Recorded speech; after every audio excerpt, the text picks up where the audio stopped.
My parents took $20,000 from retirement for my sister, then tried to hike my rent, so I moved out and left them to handle her mess alone. I'm an ordinary 25-year-old who worked hard to graduate from college and get my first job as an elementary school teacher. It's not a high-paying position, but I enjoy dealing with children, so it's worthwhile. Still, money is tight, especially when you're just starting out. That's why I've been living with my parents in the suburban house where I grew up. It's not the most fascinating configuration, but it is functional. They charge me a decent rent, as my father would say, and I buy my own groceries. In addition, when Dad broke his back last summer, I helped with jobs such as mowing the grass, fixing things around the house, and even cleaning out the garage. It is not glamorous, but it is only transitory. My objective was to stay for a few years, save money, and eventually get my own place. Simple, right? It was straightforward until my older sister Brielle re-entered the picture. Brielle is 32, and to put it simply, she has never been the responsible type.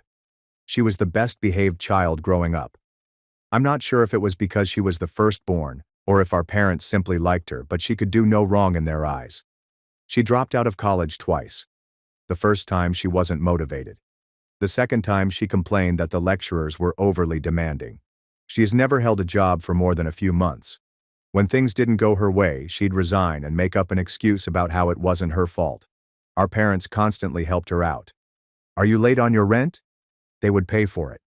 Did your car break down? They'd cover the fix. Have you received a speeding ticket? Mom would write the check, mumbling about how the police target young ladies. Meanwhile, I was cleaning toilets at a diner to save money for college and taking out loans to pay for school. Brielle had been living on her own for the previous few years, or so I assumed. It turned out she'd been bouncing between apartments, constantly overdue on rent, and relying on our parents to keep her afloat. I had no idea about this until she walked up one day and casually disclosed her pregnancy. Now, I'm not here to pass judgment on anyone's life choices, but let's just say Brielle's circumstances were far from stable. The kid's father was a guy she'd been dating for a few months, and from what I could tell, he wasn't very happy about the surprise pregnancy. He basically vanished as soon as she told him. You'd think Brielle would take this as a wake-up call, right? Perhaps this was the moment she realized she needed to organize her life. But no. Instead, she ran directly to Mom and Dad, who immediately went into repair mode. Within a week, they began renovating the basement to make it into a little apartment for her. They even installed a kitchenette. I didn't ask where the money was coming from, but I overheard Mom mention tapping into their retirement savings. I tried to stay out of it because, frankly, it wasn't my concern. They could choose to throw money at Brielle, but the truth is, I could already see the writing on the wall. My parents have a habit of bringing everyone else into Brielle's difficulties. It's as if they believe we all have to join together to help her, regardless of how big of a disaster she's created. At first, I assured myself that it wouldn't bother me. Brielle's small apartment was being built in the basement, giving her her own space. I assumed she'd move in, do her thing, and I'd continue on with my life. It was a little frustrating to see everyone bend over backwards for her again, but I tried not to focus on it. That mindset was effective for roughly 2 months, then tiny things began to pile up. First, Mom started telling me that I should spend more time with Brielle because she was going through so much, despite the fact that I was working full-time and came home weary most days. Then began the subtle guilt trips. Mom would say things like, "You know Brielle doesn't have anyone else to lean on right now. It's so hard being pregnant and single." She'd do this while looking directly at me as if I was meant to miraculously cure all of Brielle's issues. Dad wasn't doing much better. He would find ways to incorporate Brielle into every conversation. "You should be grateful for everything you have, Riley," he'd add as he passed the salt during supper. "Not everyone's as lucky as you." Fortunately, I was barely getting by, trying to create a career while saving money. Meanwhile, Brielle was given a completely refurbished flat, as well as unending emotional and financial assistance. But things escalated when I overheard Mom and Dad talking one night. They were in the living room, and I was in the kitchen, making tea. "She's going to need a lot of help once the baby comes," she remarked. "Of course," Dad responded. "We'll all pitch in." "All?" Mom inquired. "Well, you, me, and Riley," Dad stated, as if it were clear. I almost dropped my mug. They hadn't told me anything about this plan, but it was evident they had already determined I would be a part of it. That's when I started feeling apprehensive. I didn't know the specifics yet, but I could tell they were working on something that would drag me into Brielle's mess whether I liked it or not. Brielle's frequent visits exacerbated the unpleasant sensation. She'd collapse onto the couch, whining about how difficult it was to be pregnant and how terrible it was that her ex had left. She'd make passing remarks about how fortunate I was to have a stable job and no children to worry about. I bit my tongue every time since I didn't want to spark an argument. But in the back of my mind I kept thinking, why does this always fall on me? By dinner time that night I had a horrible feeling that something was about to happen. I wasn't sure what it was, but I knew it wouldn't be good. When we sat down to supper, I couldn't shake the feeling that something was going to happen. You know when everyone is acting too casual, like if they are all keeping a secret from you? That is how it felt. Mom and Dad were conversing about random topics regarding the neighbor's new fence while Brielle was going through her phone. It felt forced, as if they were waiting for the proper time to dump something on me. Dinner was spaghetti, which is my father's go-to we need to have a family talk food. I'm not sure why. It's not as if spaghetti makes terrible news easier to digest. I tried to concentrate on my plate and not overthink things, but around midway through the dinner, Mom cleared her throat. "So, we've been thinking," she said, looking at Dad. I froze. Nothing good ever comes from those words. "With Brielle moving back home, she's going to need some help," Mom said, her tone too kind. "What exactly do you need help with?" I inquired, attempting to maintain a neutral tone. Dad jumped in before she could respond. "With the baby, of course. Brielle's got a lot on her plate right now, and it's going to be hard for her to manage everything on her own." I looked across at Brielle, who was still scrolling through her phone as if this topic had nothing to do with her. She did not even look up. "Okay, but what does that have to do with me?" I inquired, setting down my fork. My parents exchanged one of those expressions, as if they were trying to find out how to frame whatever they were going to say. "Well," my mom said, "you're already living here, and you're so good with kids being a teacher and all. We thought it made sense for you to help with babysitting." "Help?" I asked again, lifting an eyebrow. Dad nodded warmly. "Yeah, just keep an eye on the baby while Brielle gets back on her feet. It wouldn't be full-time or anything, just when you're home." I couldn't believe what I heard. "You want me to babysit a newborn on top of working full-time?" "Well, you're home for 3 more days," Mom pointed out. "And you're not paying market rent," Dad said, as if that were relevant. I glanced at them, trying to understand what they were asking. They weren't just asking for a little assistance. They expected me to take on an entire second job for free. "Wait, let me get this straight," I murmured, leaning back in my chair. "You want me to come home from teaching all day and then take care of Brielle's baby?" Mom sighed, as if I was being difficult on purpose. "It's not like that, Riley. We're all going to pitch in." "All?" I repeated. "Yes," Dad answered. "We're all family, and family helps each other." At that point, Brielle looked up from her phone. "Wow, Riley," she exclaimed, smirking. "I didn't realize helping your sister was such a big deal for you." I felt my hands twist into fists beneath the table. I didn't want to snap, but the entitlement in her voice was too much. "It's not about that," I replied. "I have my own life, my own job. I can't just drop everything to babysit." "You're being selfish," Mom started with a harsh tone. "Brielle's going through a really hard time right now. The least you can do is help her out." "Why is it my responsibility to fix her choices?" I asked, my voice rising despite my efforts to remain calm. "She's 32 years old. She's not a kid anymore." Brielle gave me a, "Are you kidding me? Look, that's enough," Dad remarked, his voice stern. "We're all in this together, whether you like it or not. You're living under our roof, and we expect you to contribute." "Family," I answered. "I pay rent. I buy my own groceries. I help with chores. How is that not enough?" The room went silent for a time and I could feel the tension in the air. Brielle merely sat there complacent as if she had already won. "Well," Mom replied, "if you're not willing to help, maybe we need to rethink your living arrangement." My stomach sank. Are you threatening to kick me out? Of course not, Mom replied hastily. But if you're not willing to contribute more, maybe we need to discuss raising your rent. I couldn't believe what I heard. I had done everything I could to be a good renter, if you can call it that, and now they were trying to guilt me into taking on duties that were not mine. You're seriously going to do this? I questioned, my voice shaking. You're going to punish me for not wanting to be Brielle's free nanny. It's not punishment, Dad explained. It's about being part of the family. It's about you two enabling Brielle like you always have, I replied, rising from the table. And now you're trying to drag me into it. Don't talk about your sister like that, Mom yelled. I'm done, I said, turning towards the stairs. You want to help Brielle? Fine, but leave me out of it.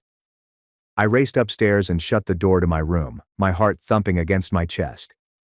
I could not believe what had just occurred. I had always known my parents preferred Brielle, but this was a whole other level. It seemed like it was about control. They intended to keep me under their roof so they could coerce me into doing whatever they wanted. The most memorable aspect of the conversation for me was Brielle's smug expression. She barely said anything and sat there browsing through her phone as if nothing was wrong. And I suppose in her opinion, it wasn't. Mom and Dad were already going out of their way to appease her, and now they were attempting to bring me into it as well. I don't think I slept for more than a few hours that night.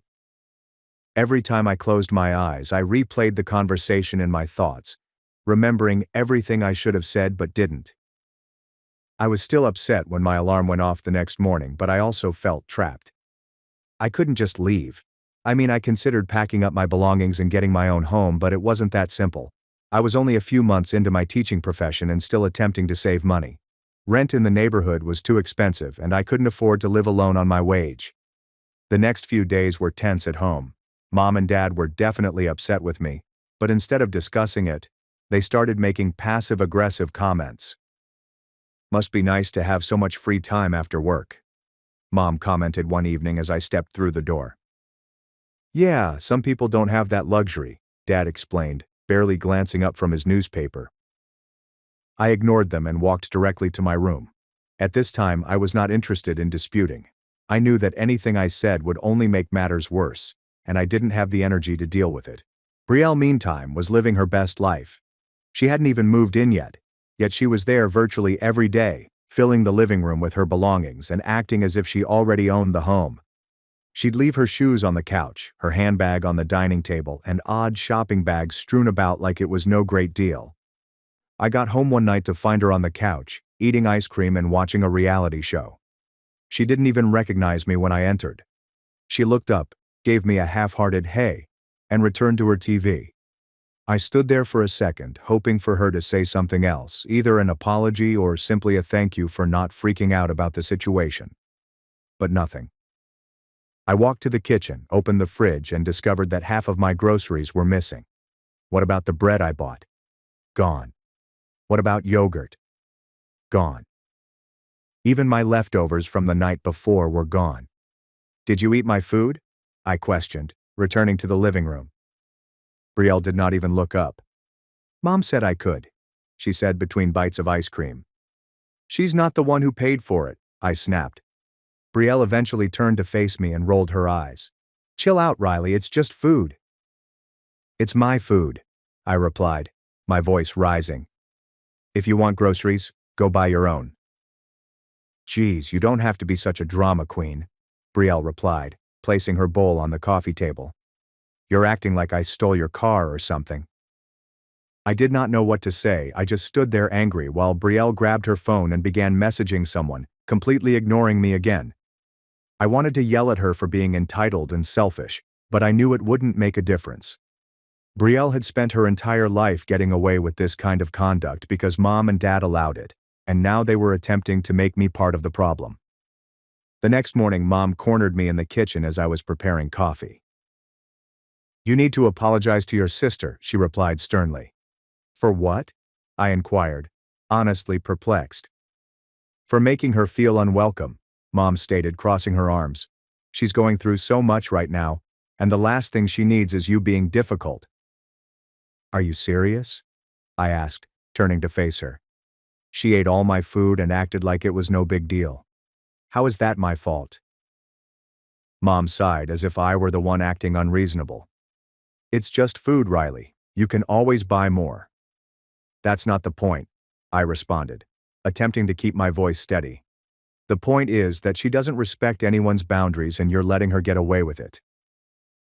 Boundaries? Mom asked, practically scoffing. This is her home now too. You need to learn how to share. At that point, I realized I couldn't reason with her. Mom wasn't interested in hearing my side of the story. She just wanted me to conform and do what was best for the family. Over the next week, things deteriorated. Mom and Dad began hinting that if I didn't step up, they would hike my rent. Brielle continued to move more of her belongings into the house, filling the basement with furniture and boxes. She even started using my bathroom because the one below didn't work well. I tried to keep my distance, but it seemed that no matter what I did, they were all out to lure me into their mess. One night I came home to find Dad in the living room holding what appeared to be a financial worksheet.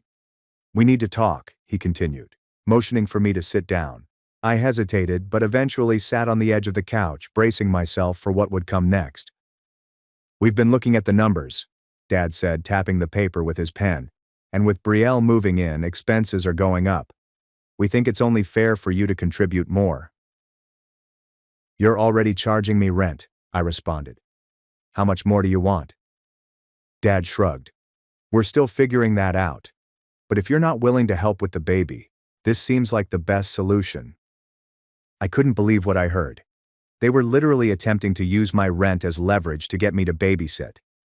This is ridiculous, I exclaimed, standing up. I'm already paying more than enough for what I get here. If you want me to leave, just say so. No one's asking you to leave, Dad responded hurriedly. We're just asking you to do your part. My part, I repeated. You mean Brielle's part? Dad opened his lips to react, but I did not allow him the opportunity. I walked out of the room and directly into my bedroom, slamming the door behind me. At that time, I realized I couldn't keep doing this. I couldn't stay living in a place where my boundaries were ignored, and my parents treated me like cheap labor. I didn't know how or when, but I knew one thing for certain: I needed to get away. That thought lingered with me, becoming louder every time Brielle waltzed through the home as if she owned it, or Mom and Dad tried to pressure me into helping. But wanting to leave and really doing it were two very different things. I didn't have much saved, but not enough to comfortably buy my own house, and the prospect of abruptly uprooting my life seemed overwhelming. Still, I realized that staying was not an option. If I let them push me into becoming Brielle's backup parent now, it would never end. They'd just keep piling more and more on me until I was stuck. I didn't want to wake up 5 years later in that house, unhappy and bitter. The next morning, I made myself a cup of coffee and sat down with my computer. I opened a spreadsheet to manage my budget, which included rent, groceries, petrol, and school debts. I wasn't a terrific saver, but I did set aside some money every month. I tallied everything up and realized I could afford to move if I found somewhere cheap and cut up on luxuries for a bit. The timing could not have been better. My coworker Harper indicated a few weeks ago that she was seeking a roommate. I hadn't given it much attention at the time, but now it feels like a lifeline. I sent her a text, "Hey, is that roommate thing still an option?" She very quickly responded, "Yep, still looking." "Why? Are you interested?" "Yeah, maybe. Can we talk after work?" Harper's reaction was brief and simple. "Of course." That afternoon I stayed late at school, waiting until the halls were quiet before entering Harper's classroom. She was sitting at her desk, grading papers. "What's up?" she inquired, glancing up from her stack of writings. I paused for a second, unsure how much to share. At last I responded, "I'm thinking about moving out of my parents' place. They're making things complicated." Harper nodded as if she knew without me having to explain. "The offer is still open," she explained. "It's not a big place, but it's clean and we'd split everything down the middle. Rent's $800 a month, utilities included." That was slightly higher than I had hoped for, but it was manageable. "When would you need someone to move in?" I asked you. "Yesterday," she said, adding, "but seriously, anytime. If you're in, the room's yours." I promised her I'd let her know by the end of the week, but my mind was already made up. This was my way out. Then I had to find out how to leave without causing any more fuss. If my folks learned about my plan too soon, I knew they'd try to undermine it. They'd guilt me, quarrel with me, and possibly even raise my rent immediately to prevent me from saving anything. So I stayed quiet. I began packing gradually, focusing on staples, clothing, personal items, and everything I couldn't afford to replace. I kept everything in the trunk of my car, hidden under a blanket in case anyone was curious. At the same time, I began documenting everything, just in case. I photographed my room, my furniture, and my equipment, anything that could become a source of controversy later. I knew from experience that Brielle had a habit of forgetting who owned what, and I didn't want to lose my belongings in the confusion of leaving. One night, while everyone was sleeping, I printed up a letter formally delivering my 30-day notice. I'd done some online research and discovered that, while I wasn't exactly a tenant in the legal sense, it was still a good idea to get everything in writing. The last thing I wanted was for them to accuse me of leaving without warning.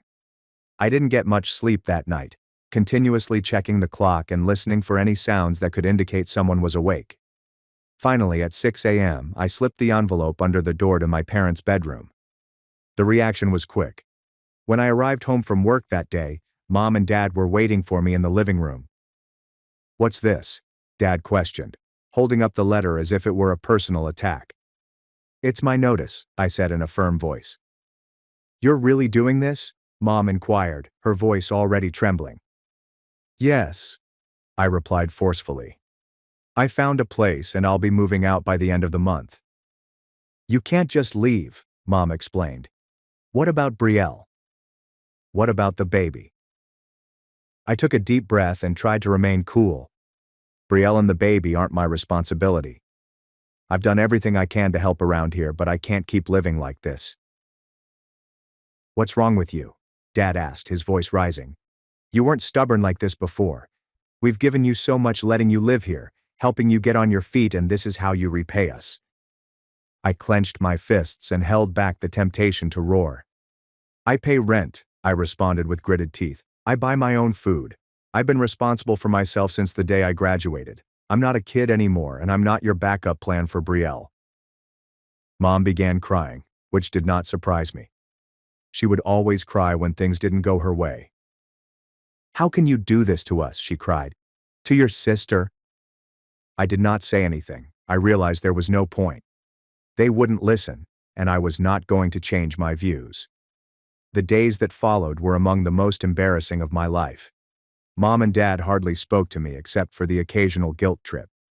Brielle pretended nothing had changed and continued to take over the house as if it were already hers. I returned home one night to find that she had relocated more of her belongings into the basement, putting boxes on top of the couch and pushing clothes into the closet. She seemed to be staking her territory, claiming every inch of available space. "Hope you don't mind," she said as I stepped in. I did not respond. I simply went upstairs and shut the door to my room, ignoring the knot of rage swelling in my chest. In the final days before my move, I stepped up my preparations. I packed the last of my belongings, double-checked my budget, and made arrangements with Harper to pick up the keys. Everything was coming into place, yet I still had a nagging feeling of worry.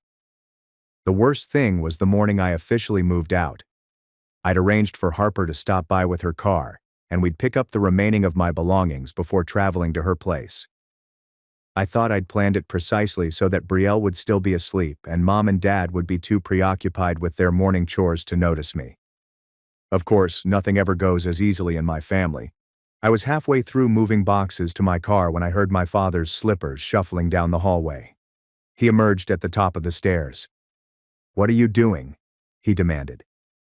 I did not stop moving. "I told you I'm leaving today," I muttered, taking another box and heading out the door. "You can't just sneak out like this," he exclaimed, following me outside. "We're a family, Riley. Are you abandoning your own family?" I placed the package in the trunk of my car and turned to face him. "I'm not abandoning anyone," I responded calmly. "I'm choosing to live my own life. There's a difference." Dad appeared to want to quarrel, but before he could say anything, Mom arrived at the doorway, arms crossed and tears flowing down her cheeks. "You're really doing this?" she questioned, her voice cracking. "Yes. I replied, firmly keeping my stance. What about Brielle? She asked, sobbing. What about the baby? I sighed, feeling the weight of the conversation bear down on me. Mom, I've told you before that Brielle and the baby aren't my problem. I can't keep sacrificing my own life to fix her mistakes. That set her off. How dare you talk about your sister like that? She demanded, her voice rising. She's doing the best she can. I said, is she? Because from where I'm standing, it looks like she's just waiting for everyone else to do the work for her. Brielle appeared from the basement, disheveled but alert. She smirked as she watched the scenario develop in the driveway. Don't worry, Mom, she added, her voice full of cynicism. If Riley wants to be selfish, let her. We don't need her anyway. I clenched my fists, resisting the temptation to strike back. Instead, I looked at Harper, who had just arrived in her car. Let's get this done, I murmured, disregarding the commotion behind me. Harper offered me a compassionate look before starting to assist me move the rest of my belongings into the cars. My parents continued to quarrel in the background, using every guilt trip they could think of. Who's going to help us now? Dad exclaimed. How can you be so heartless? Mom cried. Brielle, meanwhile, leaned against the doorframe, observing everything as if it were a live play for her entertainment. By the time we finished loading everything, I felt like I had run a marathon. I stood in the driveway, taking one last look at the house I had lived in for so many years. It should have been a bittersweet moment, but instead I felt relieved. With that, I started the engine and drove away, Harper following closely behind. I felt immediate comfort when I parked into Harper's apartment complex. It was not fancy, but it was clean, peaceful, and, most importantly, free of drama. Harper assisted me in carrying everything inside, and I was unpacked and established into my new room in less than an hour. We sat on the couch afterward and talked about work. It felt normal, like a peek of the life I'd missed while trapped in the midst of my family's turmoil. But the tranquility lasted barely approximately 2 hours. My phone started vibrating non-stop with calls, texts, and voicemails. It was my parents, aunts, and cousins. My mother had apparently already spread the word that I had abandoned the family, and everyone had an opinion on the matter. Riley, how could you do this to your sister? One voicemail from my Aunt Denise began. She's pregnant and vulnerable. Don't you care about your family? Selfish doesn't even begin to describe you, another text from a cousin said. The worst aspect was Brielle's social media posts. She had gone into full victim mode, posting images of her baby belly with remarks like, "Some people would rather run away than help their own family. At least my baby will know what real love looks like." I blocked her immediately. It was infuriating, but I refused to let it draw me back in. I reminded myself that this was exactly why I'd left, to avoid the manipulation and drama that came with being a part of my family. The following week at work, things became more crazier. My mother arrived at school during my lunch break, crying and demanding to speak with me. She was in complete meltdown mode, ranting about how I had wrecked the family and how Brielle was breaking apart without me. My principal had to intervene and ask her to leave, which was embarrassing. I spent the rest of the day avoiding eye contact with everyone, knowing they were undoubtedly wondering about the family drama I was involved in. But the situation actually worked in my favor. I thought I was over the house and all the drama it brought, but life isn't that simple. About 2 weeks later, I realized I had left behind some vital documents, including my teaching credential, tax forms, and other work-related paperwork. I was so concentrated on getting out of the house that I forgot to double-check the small drawer where I usually stored such items. So, with my mother arriving at my school, I informed a couple of my coworkers about all that had been happening. They did not hesitate to step forward and offer their assistance. "Let us know when you're ready to grab the rest of your stuff," Harper added, handing me her extra car keys. "We'll make it quick." So, a few days later, Harper and another co-worker, Zoe, accompanied me to my parents' house to retrieve the remainder of my belongings. I thought I was prepared for whatever bullshit they would do, but I misjudged how low they were willing to go. When we arrived at my room, it was unrecognizable. Brielle had moved more of her belongings in, blending them with mine like a territorial takeover. Clothes that were not mine were pushed into my dresser. Random baby stuff was stacked on my desk, and my nightstand had been completely emptied and replaced with her belongings. "What's going on here?" I murmured to myself more than everyone else. Brielle arrived in the doorway clutching a cup of coffee and seeming quite unconcerned. "Oh hey," she replied casually as if nothing had happened. "I guess some of my stuff got mixed in. It's hard to tell what's yours and what's mine at this point." I stared at her, unable to grasp the chutzpah of her statement. "You mean the stuff that was in my room where I've been living for years?" She shrugged and sipped her coffee. "Well, you already left, so what does it matter?" It was evident she did this on purpose to make things more difficult for me, but what she didn't realize was that I had foreseen this precise scenario. I took out my phone and accessed the album containing images of my room taken before she moved there. "I already have photos of everything," I explained, putting the screen up for her to see. "And I made a list of all my stuff down to the serial numbers on my electronics."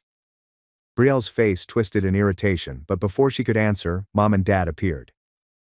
"What's going on?" Dad inquired. "What are you doing in here?" he demanded, his voice filled with rage. "I came to grab some stuff I forgot," I replied, trying to remain calm. "But Brielle is claiming she can't tell what's hers and what's mine. I have documentation for everything I own." Dad's expression hardened. "If you take anything that doesn't belong to you, I'll call the police." I laughed briefly and without humor. "Go ahead," I replied. "We can also talk to them about the legality of you entering my room without notice and tampering with my belongings." That silenced him. Harper and Zoe stepped in and helped me sort through the debris.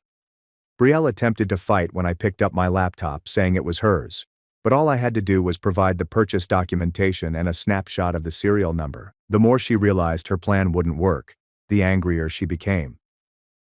"This is so unfair," she exclaimed, throwing her fists in the air. "You're stealing from a pregnant woman." I turned to her, fed up. "The only person trying to steal anything here is you," I stated firmly. "Just like you've been trying to steal my time and my freedom by expecting me to be your unpaid nanny. Not anymore." I climbed into Harper's car and didn't look back. Now, it was 6 months ago. Brielle had the baby, and as I expected, everything is falling apart. My parents are now stuck providing the childcare they attempted to impose on me while working full-time jobs. They're fatigued and overwhelmed, according to the few family members who still communicate with me. Brielle hasn't even tried to find work. She claims she is too stressed to work, which is likely accurate, given that she spends the majority of her time reading through her phone and ignoring her obligations. She is still living at my parents' house, now with a crying newborn and an incomplete basement project that is depleting their retirement money.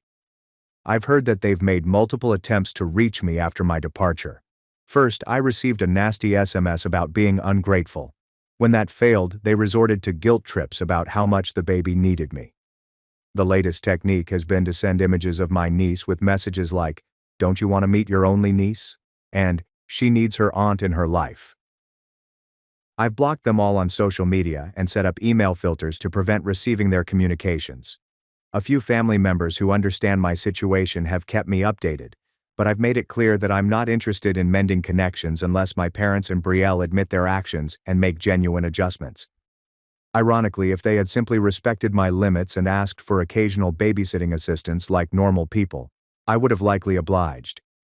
I adore children and would have gladly assisted them at times, but their attempt to force me into full-time childcare while neglecting my privacy and liberty shattered any hope of that happening. And yes, that is my tale.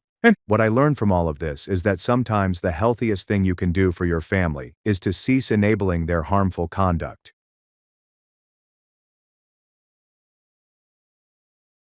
I filmed my girlfriend leaving a man's bedroom. Then I sent the video to her Catholic parents. Now her dad cut her off, and her mentor just got fired. I've been with my girlfriend Vanessa, 24, for approximately a year and a half. We have been living together for the past 6 months.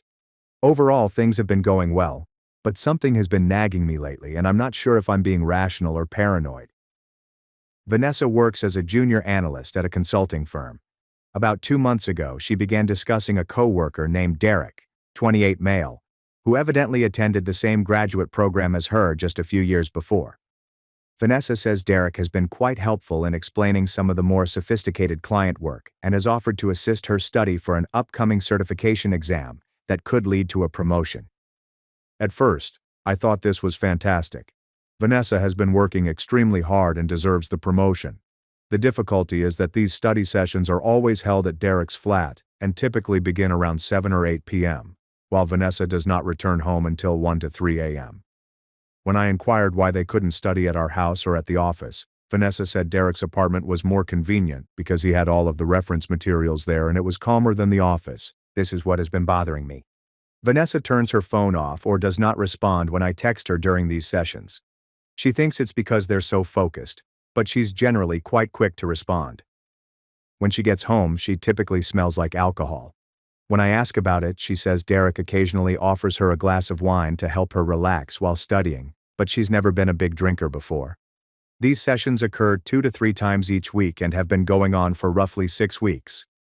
Last week, I volunteered to bring them both dinner because they were studying so late, and Vanessa became very defensive, saying it would be distracting.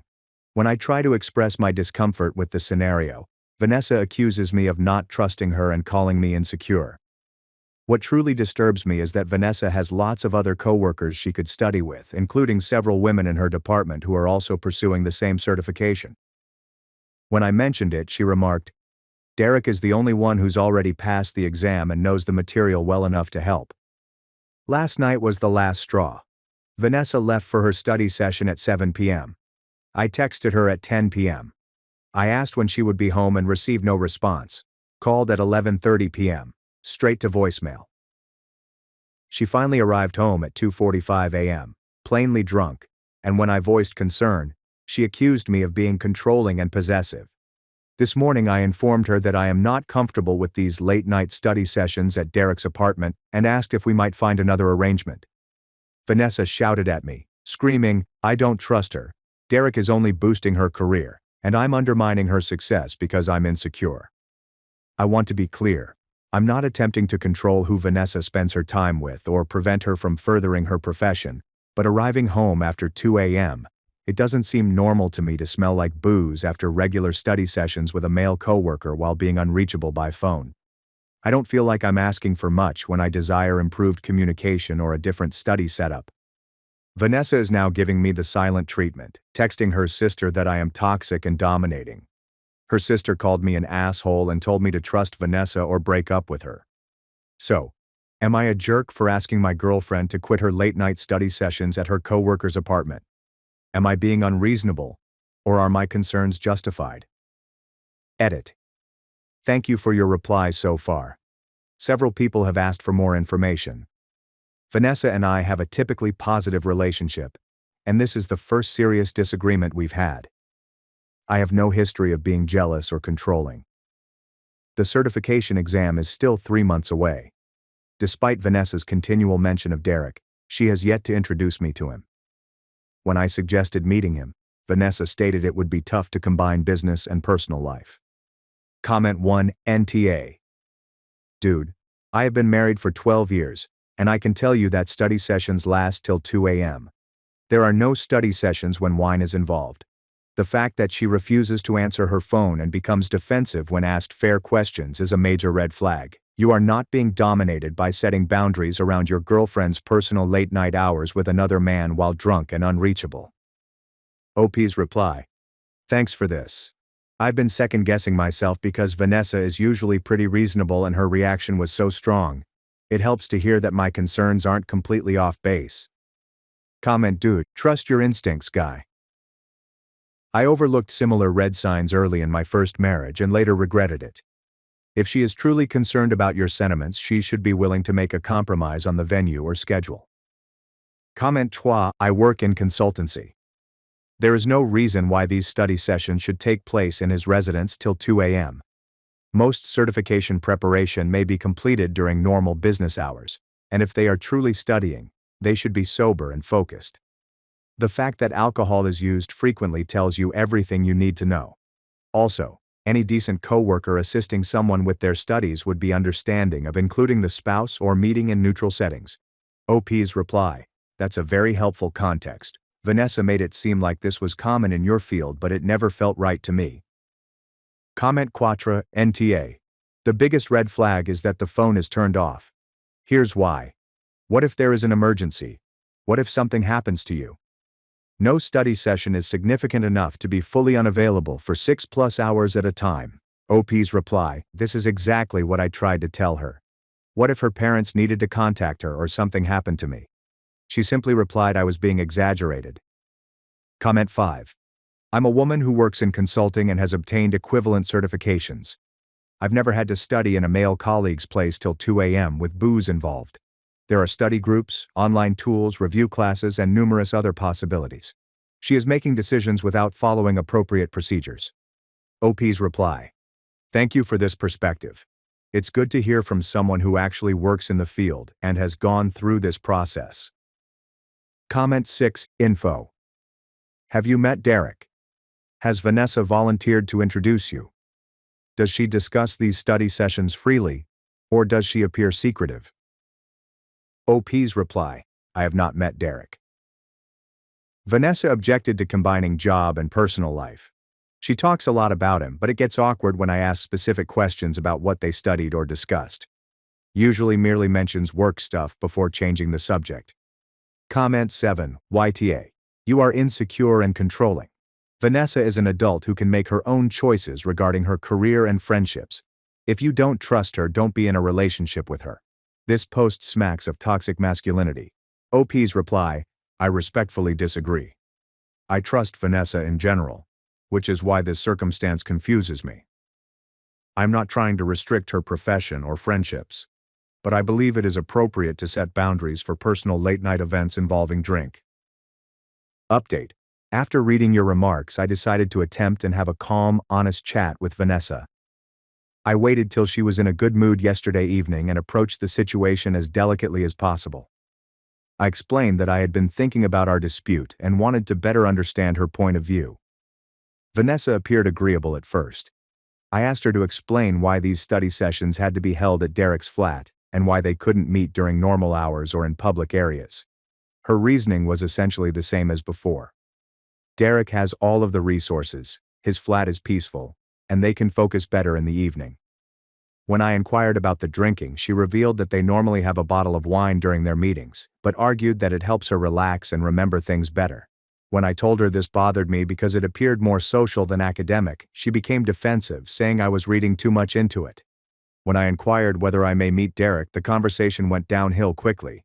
Vanessa's response was swift and forceful. She claimed it would be unethical and unprofessional to introduce her boyfriend to a coworker. When I mentioned that she had introduced me to other coworkers at corporate gatherings, she explained that Derek was unique since they have a professional mentorship relationship that should not be confused by personal relationships. I tried to remain calm and asked if there was any way we could work out a solution, such as having her study in our house or having me pick her up so she didn't have to drive drunk. Vanessa said I was possessive and tried to influence her job advancement. She accused me of not wanting her to succeed and claiming that my insecurity would hold her back professionally. Vanessa closed the talk by suggesting that if I couldn't trust her, we shouldn't be together. She claimed Derek is only a buddy who is assisting her professionally, and she will not sacrifice her professional development for my jealousy concerns. Here's where things get interesting. Vanessa departed for work early this morning and I ran into her friend Jasmine near our apartment. Jasmine and Vanessa have been good friends since college, and she also works for the same consulting firm, in a different department. Jasmine asked how I was doing and added that she had heard Vanessa and I were having some relationship problems. I didn't want to go into depth, but Jasmine mentioned the certification exam and stated she was thinking about preparing for it as well. She inquired whether I thought Vanessa would be willing to incorporate her in the study group with Derek. I was perplexed and inquired what she meant.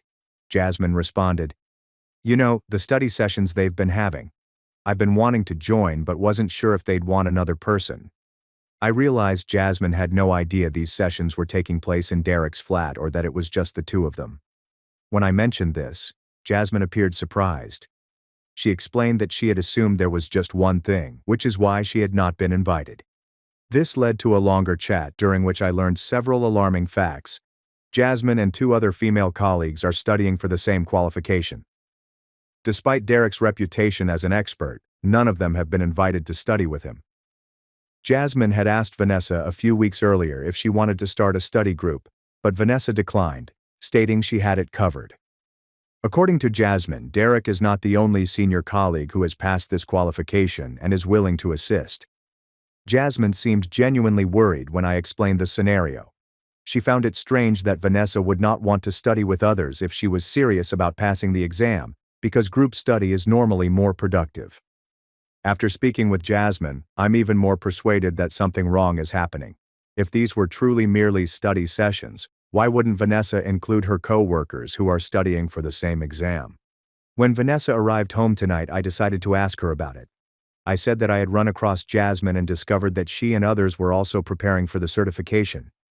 I suggested Vanessa invite them to her meetings with Derek. Vanessa's reaction was swift and fierce. She said I had no right to disclose our relationship troubles with her friends, and that I was attempting to destroy her study plans. When I suggested that studying in a group could be more beneficial, she said that Derek's teaching method is tailored to her and that other students would be a distraction. I asked her directly, "If this is really just about studying, why can't Jasmine or the others join us sometimes?" Vanessa replied I was interrogating her, and that she didn't need to justify her study methods to me. Vanessa closed the discussion by saying she'll be at Derek's tomorrow night as scheduled, and that if I can't handle it, I should figure out what to do about it. She's now staying in the guest room and refusing to speak to me. I feel like I'm going insane here. Everything Vanessa says theoretically makes sense, but her conduct and reactions do not reflect someone who is simply studying with a coworker. The fact that she refuses to include other people studying for the same exam, refuses to allow me to meet Derek, and becomes enraged when I ask questions leads me to believe that something else is going on. I'm beginning to explore some of the comments in my initial post regarding showing up at Derek's apartment, but I don't want to be the person who doesn't trust his girlfriend. At the same time, I feel deceived. How would you handle this situation? Comment by Jasmine, found in the comments section. Hello, this is Jasmine. I am a lurker who noticed your post and wanted to clarify a few points. Everything OP stated about our talk is correct. Vanessa's behavior makes me quite concerned because it is unusual in our industry.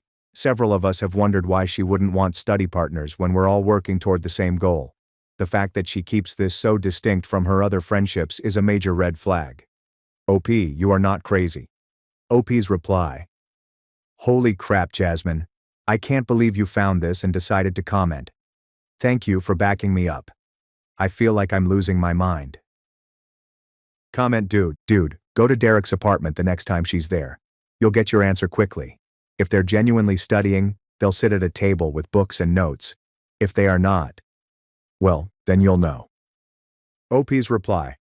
I've considered it, but I'm concerned about crossing a line. What if I am mistaken and wind up seeming like a psycho boyfriend? Comment 3. Her colleague Jasmine verified your concerns, which alters everything. This isn't about your insecurity anymore. You have objective evidence that Vanessa's behavior is strange and secretive. Trust your instincts. OP's reply. That's exactly how I feel. Jasmine's opinion confirmed that this is not typical workplace conduct. Comment 4.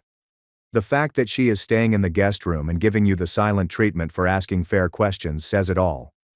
People that are honest do not respond defensively to legitimate questions from their spouses. OP's reply, you're right. If I were in her position and my concerns were really unfounded, I would want to reassure her and not punish her for asking. Update 2. This is likely to be my final update, and it is not the one I had hoped to write. After the chat with Jasmine and Vanessa's increasingly protective conduct, I determined I needed to know the truth, regardless of the outcome. I know some of you told me to just walk up at Derek's place, and while I was worried of looking like a neurotic boyfriend, I recognized I was already in a relationship with no trust or communication. Vanessa left for a study session last night at 7 p.m. She kissed me goodbye as usual, but felt strained. I waited about an hour before driving over to Derek's apartment complex, explaining that I was bringing them coffee and cookies because they were working so hard. Derek's address was familiar to me because Vanessa had mentioned the building previously, and I was able to locate his apartment number by consulting the building directory. When I arrived at his door about 8:30 p.m., I could hear music playing inside, but not the focused silence you'd expect from individuals studying. I knocked on the door and waited. It took around 3 minutes for someone to respond, which seemed weird, given that they were just sitting at a table studying. Derek appeared flustered when he eventually opened the door. He was dressed in a t-shirt and sweatpants, and his hair was disheveled. He clearly didn't expect to see me. "Oh, hi," he said. "You must be Vanessa's boyfriend. We're just wrapping up for tonight." I could see into the apartment from over his shoulder. There were no books, papers, or study materials visible. Only an open bottle of wine on the coffee table, and Netflix on pause, showing a romantic comedy. Derek looked frightened as he asked, "Can I come in for a minute?" "Actually, this isn't really a good time. Vanessa's in the bathroom and we're about to wrap up anyway." That's when I heard Vanessa's voice from deeper in the apartment, asking, "Who is it?" in a tone that didn't seem like someone studying. I pushed past Derek and entered the apartment. The flat was small, so it only took a few seconds to realize what was going on. Vanessa emerged from Derek's bedroom, dressed just in Derek's button-down shirt. Her hair was tousled, and she had that post-sex look that I recognized from our own relationship. For a few while, the three of us stood silently. Vanessa's expression changed from perplexed to scared as she comprehended what had just happened. "This isn't what it looks like," she began. "But honestly, what else could it look like?" I grabbed out my phone and began recording. "So this is studying?" I asked Vanessa. "Can you explain to me how this constitutes certification exam prep?" "Don't you dare record this!" Vanessa cried, but she was too far away to stop me, and I honestly didn't care about her comfort at that point. Derek attempted to step in front of my phone. "Dude, come on, don't be that guy. Don't be that guy." I laughed. "I'm not the guy, asshole. My girlfriend is pretending it's a study session." I caught approximately 30 seconds of film before Vanessa grabbed a throw blanket from the couch and covered herself. The video plainly shows her wearing Derek's shirt, walking out of his bedroom, in an apartment with no study equipment, and evident indicators of intimacy. "Get out!" Vanessa screamed. "Get out right now! You have no right to be here!" "I have no right?" I inquired. "I'm bringing coffee to my girlfriend's study session, and I find her half naked in another man's bedroom, but I have no right to be upset?" Derek, to his credit, appeared genuinely uncomfortable about the scenario. "Look, man, I'm sorry. This got out of hand. It wasn't supposed to happen like this." "Shut up, Derek," Vanessa yelled. I looked at Vanessa, who was hugging the blanket over her and looking at me as if I had done something wrong. "How long?" I inquired. "It doesn't matter," Vanessa replied. "You're not supposed to be here. You can't just show up at people's apartments uninvited." "How fucking long, Vanessa?" Derek responded quietly. "About a month." "We need to talk," Vanessa remarked. "But not here. Come home and we'll discuss this like adults." "No," I replied. "We're done talking. We're done. Period. You can come get your stuff tomorrow when I'm at work." Vanessa screamed after me as I left the apartment, telling me I was making a tremendous mistake and ruining everything for nothing. When I went home, I was in complete shock. I had hoped that if I showed up and saw that they were truly studying, I'd appear like an idiot but still have a relationship. I sat in my car in our driveway for perhaps 20 minutes trying to understand what had just transpired. Then I got enraged.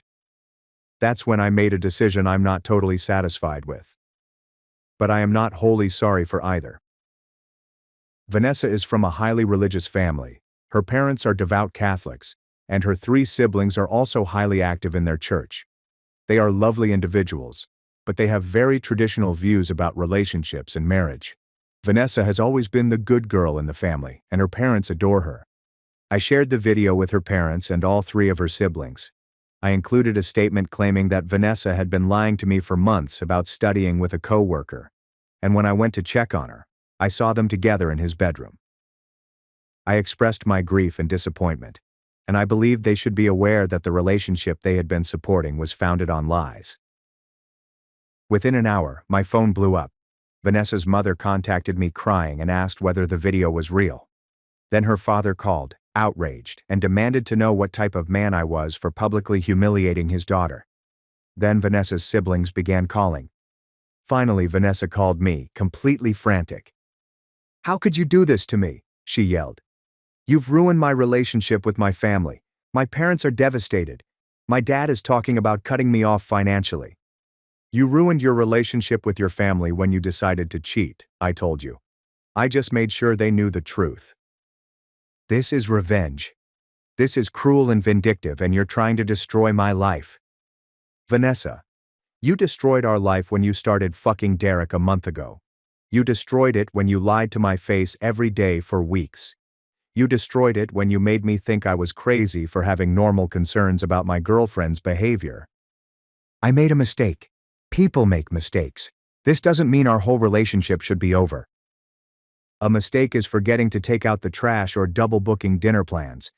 Having an affair for a month isn't a mistake, it's a choice." Vanessa attempted to persuade me to delete the tape, as if it were possible. She said she'd break up with Derek and we could go to counseling. She said she'd do anything to make things right. But here's the thing. Even if she hadn't cheated, our relationship would have ended anyhow. Vanessa stopped over this morning while I was at work to pick up her belongings. My neighbor texted me that she had come with Derek, the Audacity, and 2 other friends, and that they had rapidly loaded up a U-Haul truck. She left her key on the kitchen counter with a message that read, "I hope you're happy.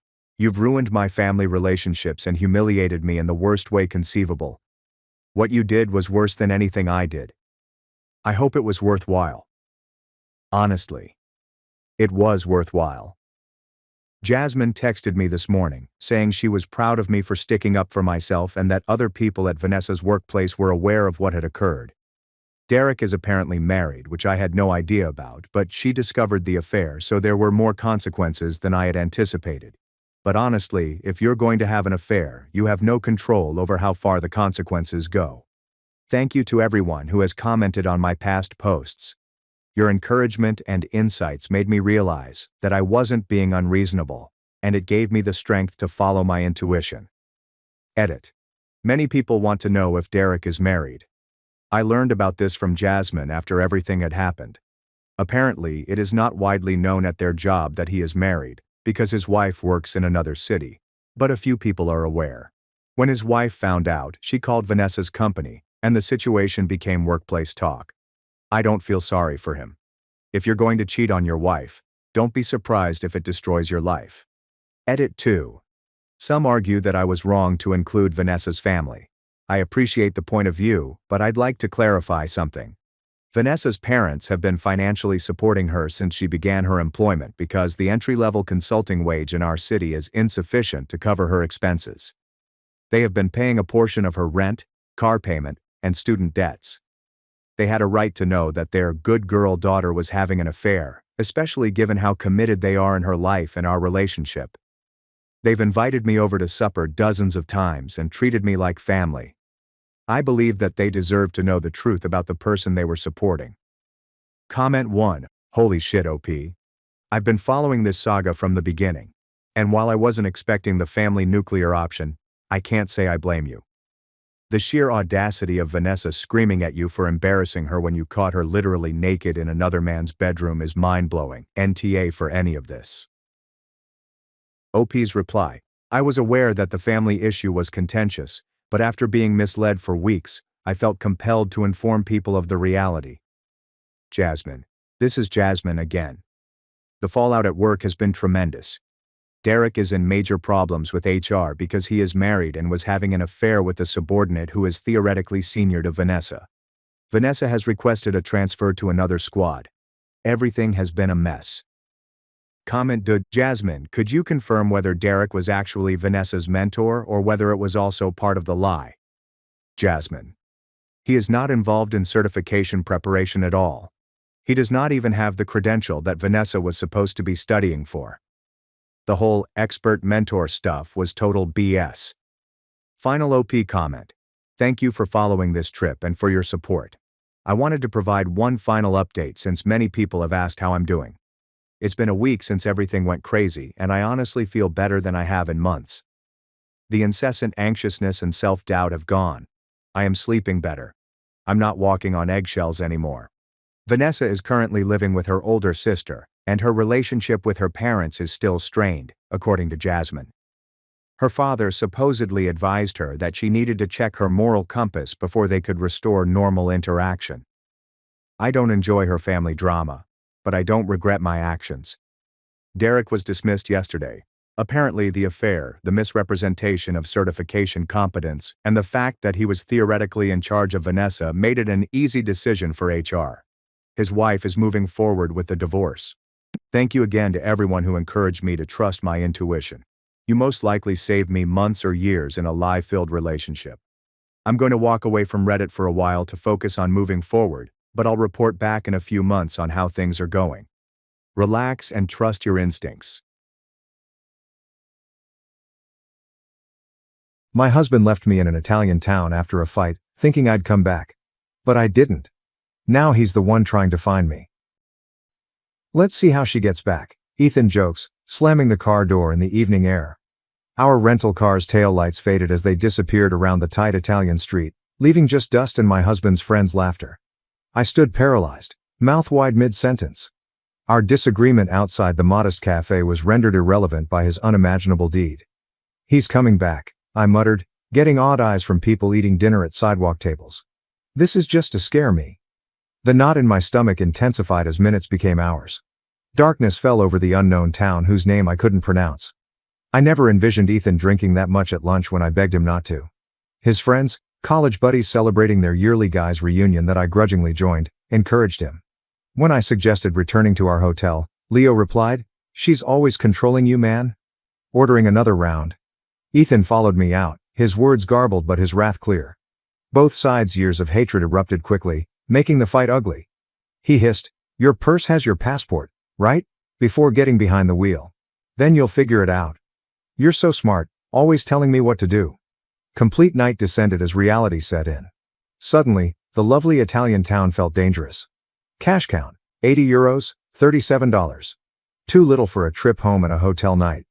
Ethan's wallet held my credit cards. When my small purse was full, he offered to carry them. I discovered the lowest pension in a shabby room above a bakery with a tiny bed and corner sink. Although she knew no English, the old woman who escorted me to the room patted my arm affectionately. "He blocked me," I gasped, glancing at my phone. 27 Ethan calls went to voicemail. Unanswered text messages arrived. Leo, Daniel, and all Ethan's carmates were tried. All blocked. I shuddered as I realized this was a premeditated humiliation. Breaks in sleep were punctuated by optimistic phone checks and panic. By daybreak, I believed this nightmare would cease. Ethan would apologize and blame me for overreacting to his joke.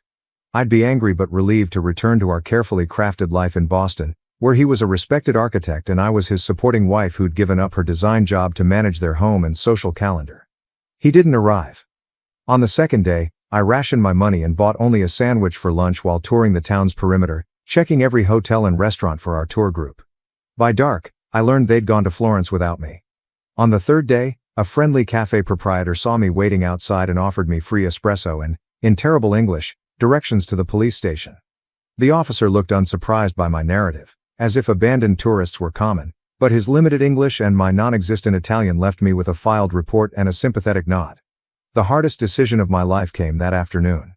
In front of a crowded pawnshop display, I removed my wedding ring, the 2-carat diamond Ethan had upgraded on our 5th anniversary to replace our humble band. The merchant gave me significantly less than its worth but enough to support my next step. "America, call family?" the pawn trader said, counting euros. Though I nodded mechanically, a different idea was emerging inside. Family meant explaining, hearing my mother's "I told you so" about Ethan's rage, and facing acquaintances who saw our marriage's flaws I'd tried to hide. When I arrived, the bus station was silent. I only saw travel magazine locations on its electronic board. An overnight bus to Rome connected to ferries, buses, and locations Ethan and his buddies wouldn't look for me if they tried. Finger hovered on my father's name and contacts. He sent money for a flight home in one call. One call would take me back to my existence of steadily shrinking to fit Ethan's ego and demands. Ethan joked about hiding my portfolios when I considered returning to interior design. He asked, "Why complicate things? We don't need the money, and I need you focused on our life." I chuckled at it then, but sitting in that dingy station, I viewed it as another fence in his pen surrounding me. "Where you go, inquired the ticket agent, an older woman with sympathetic eyes who'd been watching me stare at the departure board for 20 minutes. Greece, I said, realizing my choice. The furthest coastal village you can get me to. 14 hours later, I fell off the last bus, stiff from uncomfortable seats and strain. A place whose name I couldn't pronounce has whitewashed homes and the fragrance of salt air and olive groves. My phone battery died between nations. My stomach was empty with hunger, and the weight of what I'd done, or been done to me, weighed on my shoulders. Exhaustion blurred my vision as I headed toward the town center. 3 days of emotional whiplash had left me raw, alternating between rage at Ethan, anxiety of my uncertain future, and a strange, unexpected glimmer of deadly release. I could spend 2 nights in the cheapest room with my leftover euros. After that, I had no goal, friends, or local language words beyond please, and thank you. But as I watched the sunset turn the Aegean waves gold and pink, I felt tranquil for the first time in years. Ethan wanted to teach me reliance. Instead, he accidentally freed me. As I left the settlement, the Greek sun burnt my feet in sightseeing sandals. Dehydration, hunger, and mental weariness made my world spin after my water bottle ran out hours earlier. Silver-green trees bordered the dusty route, their leaves gleaming like coins in the wind. I faintly saw olive orchards before my knees crumbled. I scarcely felt the ground collide with my face. A peculiar peace swept over me as darkness edged my vision. Maybe it was fitting. Abandoned by my husband in one country, collapsed alone in another. I closed my eyes, exhausted since Ethan left. Fosmu, Koritsimu? My light, my girl? She spoke through my haze, followed by aged hands rolling me over. An aged face with deep creases and warm, concerned eyes came into focus. She quickly spoke Greek, caressing my cheeks and offering a canteen. Water revived me enough to sit up, but my head still spun furiously. She called herself Daphne, repeating it while pointing. She gestured Claire. I attempted it. Daphne lifted me up, her petite figure surprisingly strong. She pointed to an olive tree-lined stone home and indicated walking. She led me carefully up the slope, and I nodded, powerless. I entered the farmhouse kitchen to the smell of herbs on wooden beams and something tasty on an ancient stove. Daphne placed me at a shabby wooden table before calling for help. A man's voice responded, and an elderly man with a sunburned face and silver mustache stepped in the doorway cleaning his hands. Daphne? Yanis pointed to his wife. He tentatively nodded at me, his eyes inquiring yet friendly. Daphne gave me a drink of chilled water and a bowl of basic soup.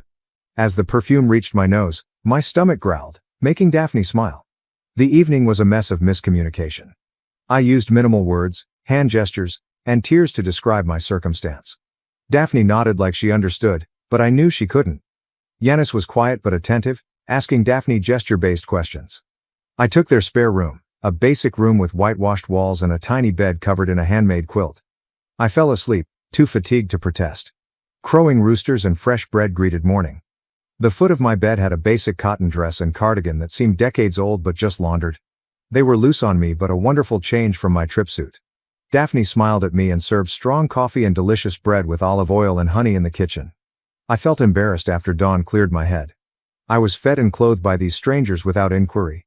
I needed to explain, pay, and move on.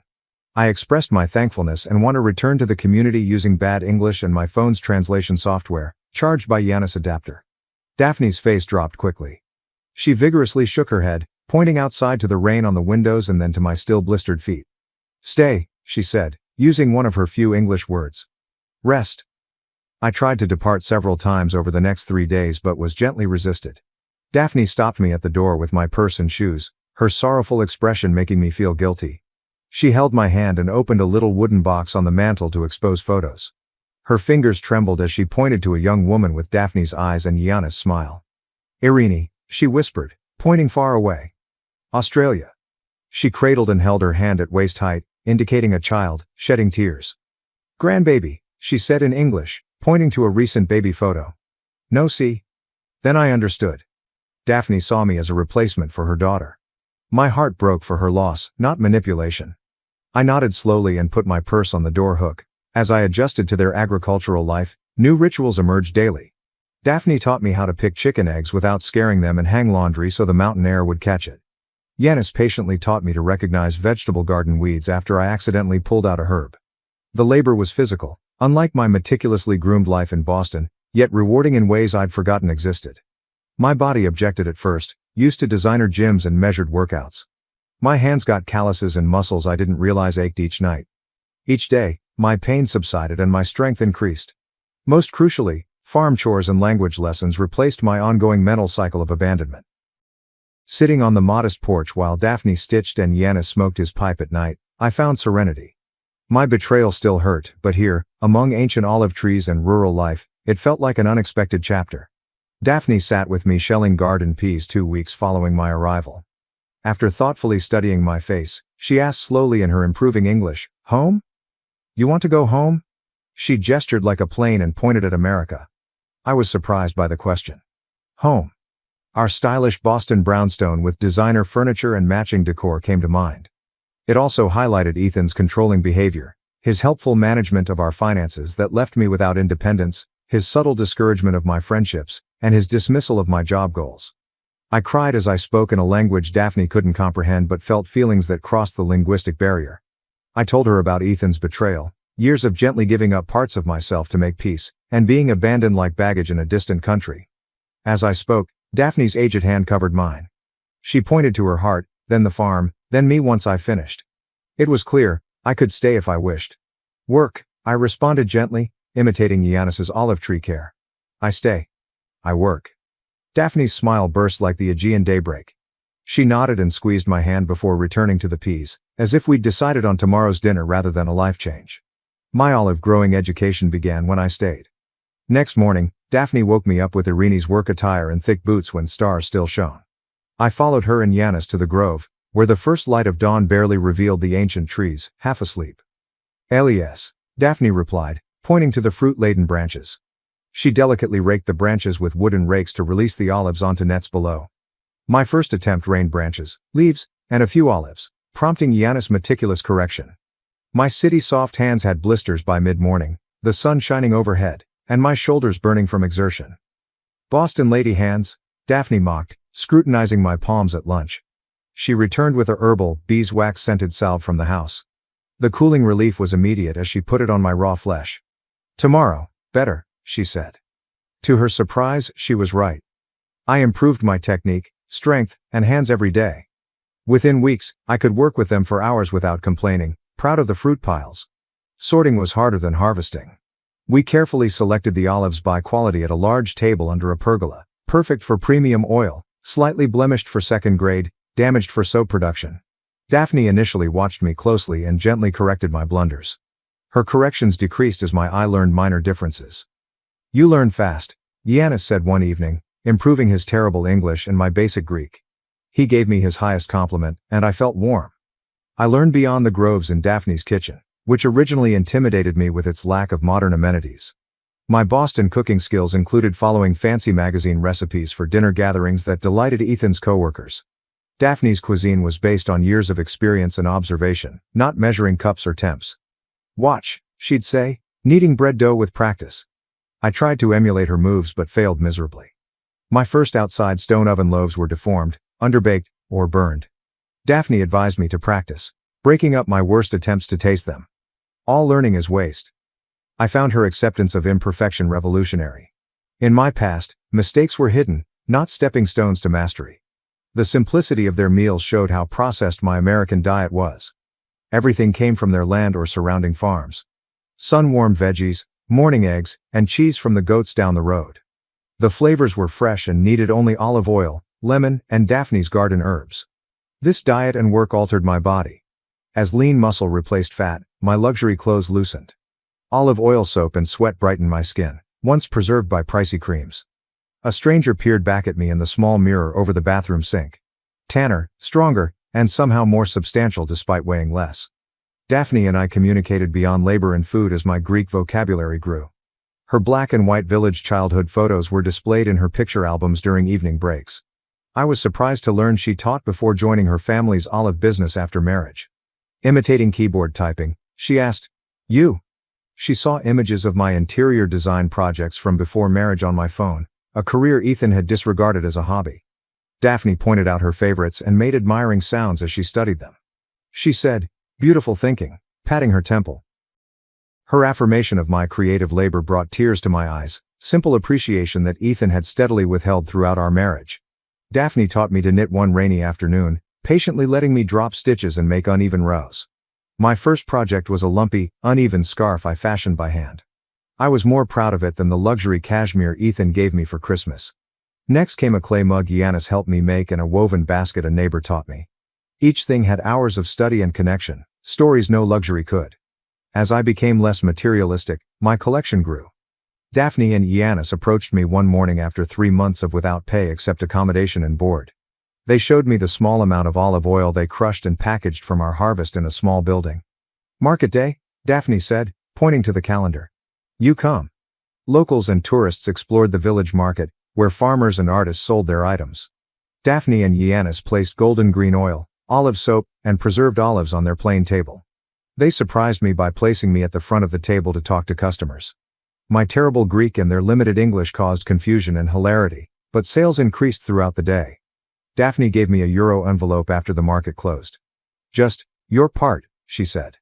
"Fair work, fair pay." I looked at the small amount, maybe enough for one supper at Ethan and my favorite places. This money symbolized independence acquired via hard work, which I hadn't enjoyed in years. No attachments, no hidden gratitude or compliance expectations, just fair pay for honest effort. I kept the envelope beneath my pillow that night, touching it occasionally to establish its authenticity. Ethan took charge of our finances, to simplify things, leaving me with credit cards tied to accounts he oversaw during our decade of marriage. This modest stack of euros was the first step toward reconstructing my life. As I fell asleep, I realized I hadn't thought about Ethan during market day, preoccupied with Greek transaction terms and product pride. Olive trees, cookery courses, and the rising confidence that I was capable of more than he had ever allowed me to believe had replaced him in my thoughts. Daphne and Yanis asked me to dine at the village square taverna the next week, my first since arriving. A borrowed blouse from Daphne made me uneasy as we entered the busy business. Michalis, the owner, enthusiastically hugged the couple before looking at me. "Our American," Daphne proudly remarked in Greek, a term I know refers to me, Claire. Michalis grinned and took us to their usual table. Yanis cleared his throat and spoke carefully English over grilled seafood and village wine. "Claire, we want talk business with you." He surprised me with his seriousness. Had I erred? Was I ready to move on? Daphne patted my hand across the table and continued where her husband left off. "We old now? 68, 70 years?" she said to Yanis. "No children here. Irini not coming back." Yanis nodded solemnly. "We think retire soon. 2, 3 years? But olive trees," he gestured. 200 years old. Need young hands." Understanding made me gasp. Daphne smiled with crinkled eyes. "You learn fast. Work hard. We teach everything." She spread her hands in offering. "Business yours." The idea shocked me. They scarcely knew me, a foreigner who came into their life months before. They offered a future I couldn't foresee. "But I don't know enough," I mumbled. "The trees, the pressing, the business side." "You learn." Yanis insisted. "We teach. No rush." My real apprenticeship began that night. Not only an extra pair of hands, I inherited generations of knowledge.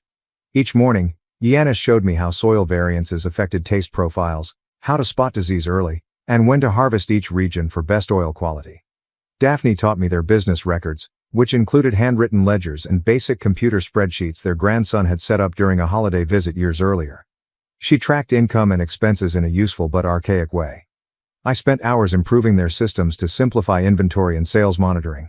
"Look," I showed Daphne one night how to filter the spreadsheet to reveal which oils sold best at which marketplaces. Her eyes expanded as numbers revealed patterns. "Smart," she nodded. "Boston lady brain good for business." With their permission, I made minor marketing changes. I learned about flavor profiles and meal pairings from Daphne's many culinary classes and updated our hand-labeled bottles. I answered tourists' questions at our market stand with a simple pamphlet on their traditional practices. I made connections outside Daphne and Yanis' circle as my Greek improved. The pharmacist who prescribed Daphne's blood pressure medicine stopped by our market booth for non-business chats. The baker's wife invited me to her monthly coffee with village women, a daunting yet valuable immersion in local language and customs. When the taverna started serving our premium oil and placing small cards with our new labels on each table, Michalis became an unexpected ally. "Good for you. Good for me." He winked when I thanked him. 2 nearby eateries contacted us about providing after hearing about us. I attended my first village ceremony, the butcher's granddaughter's christening, 6 months into my new existence.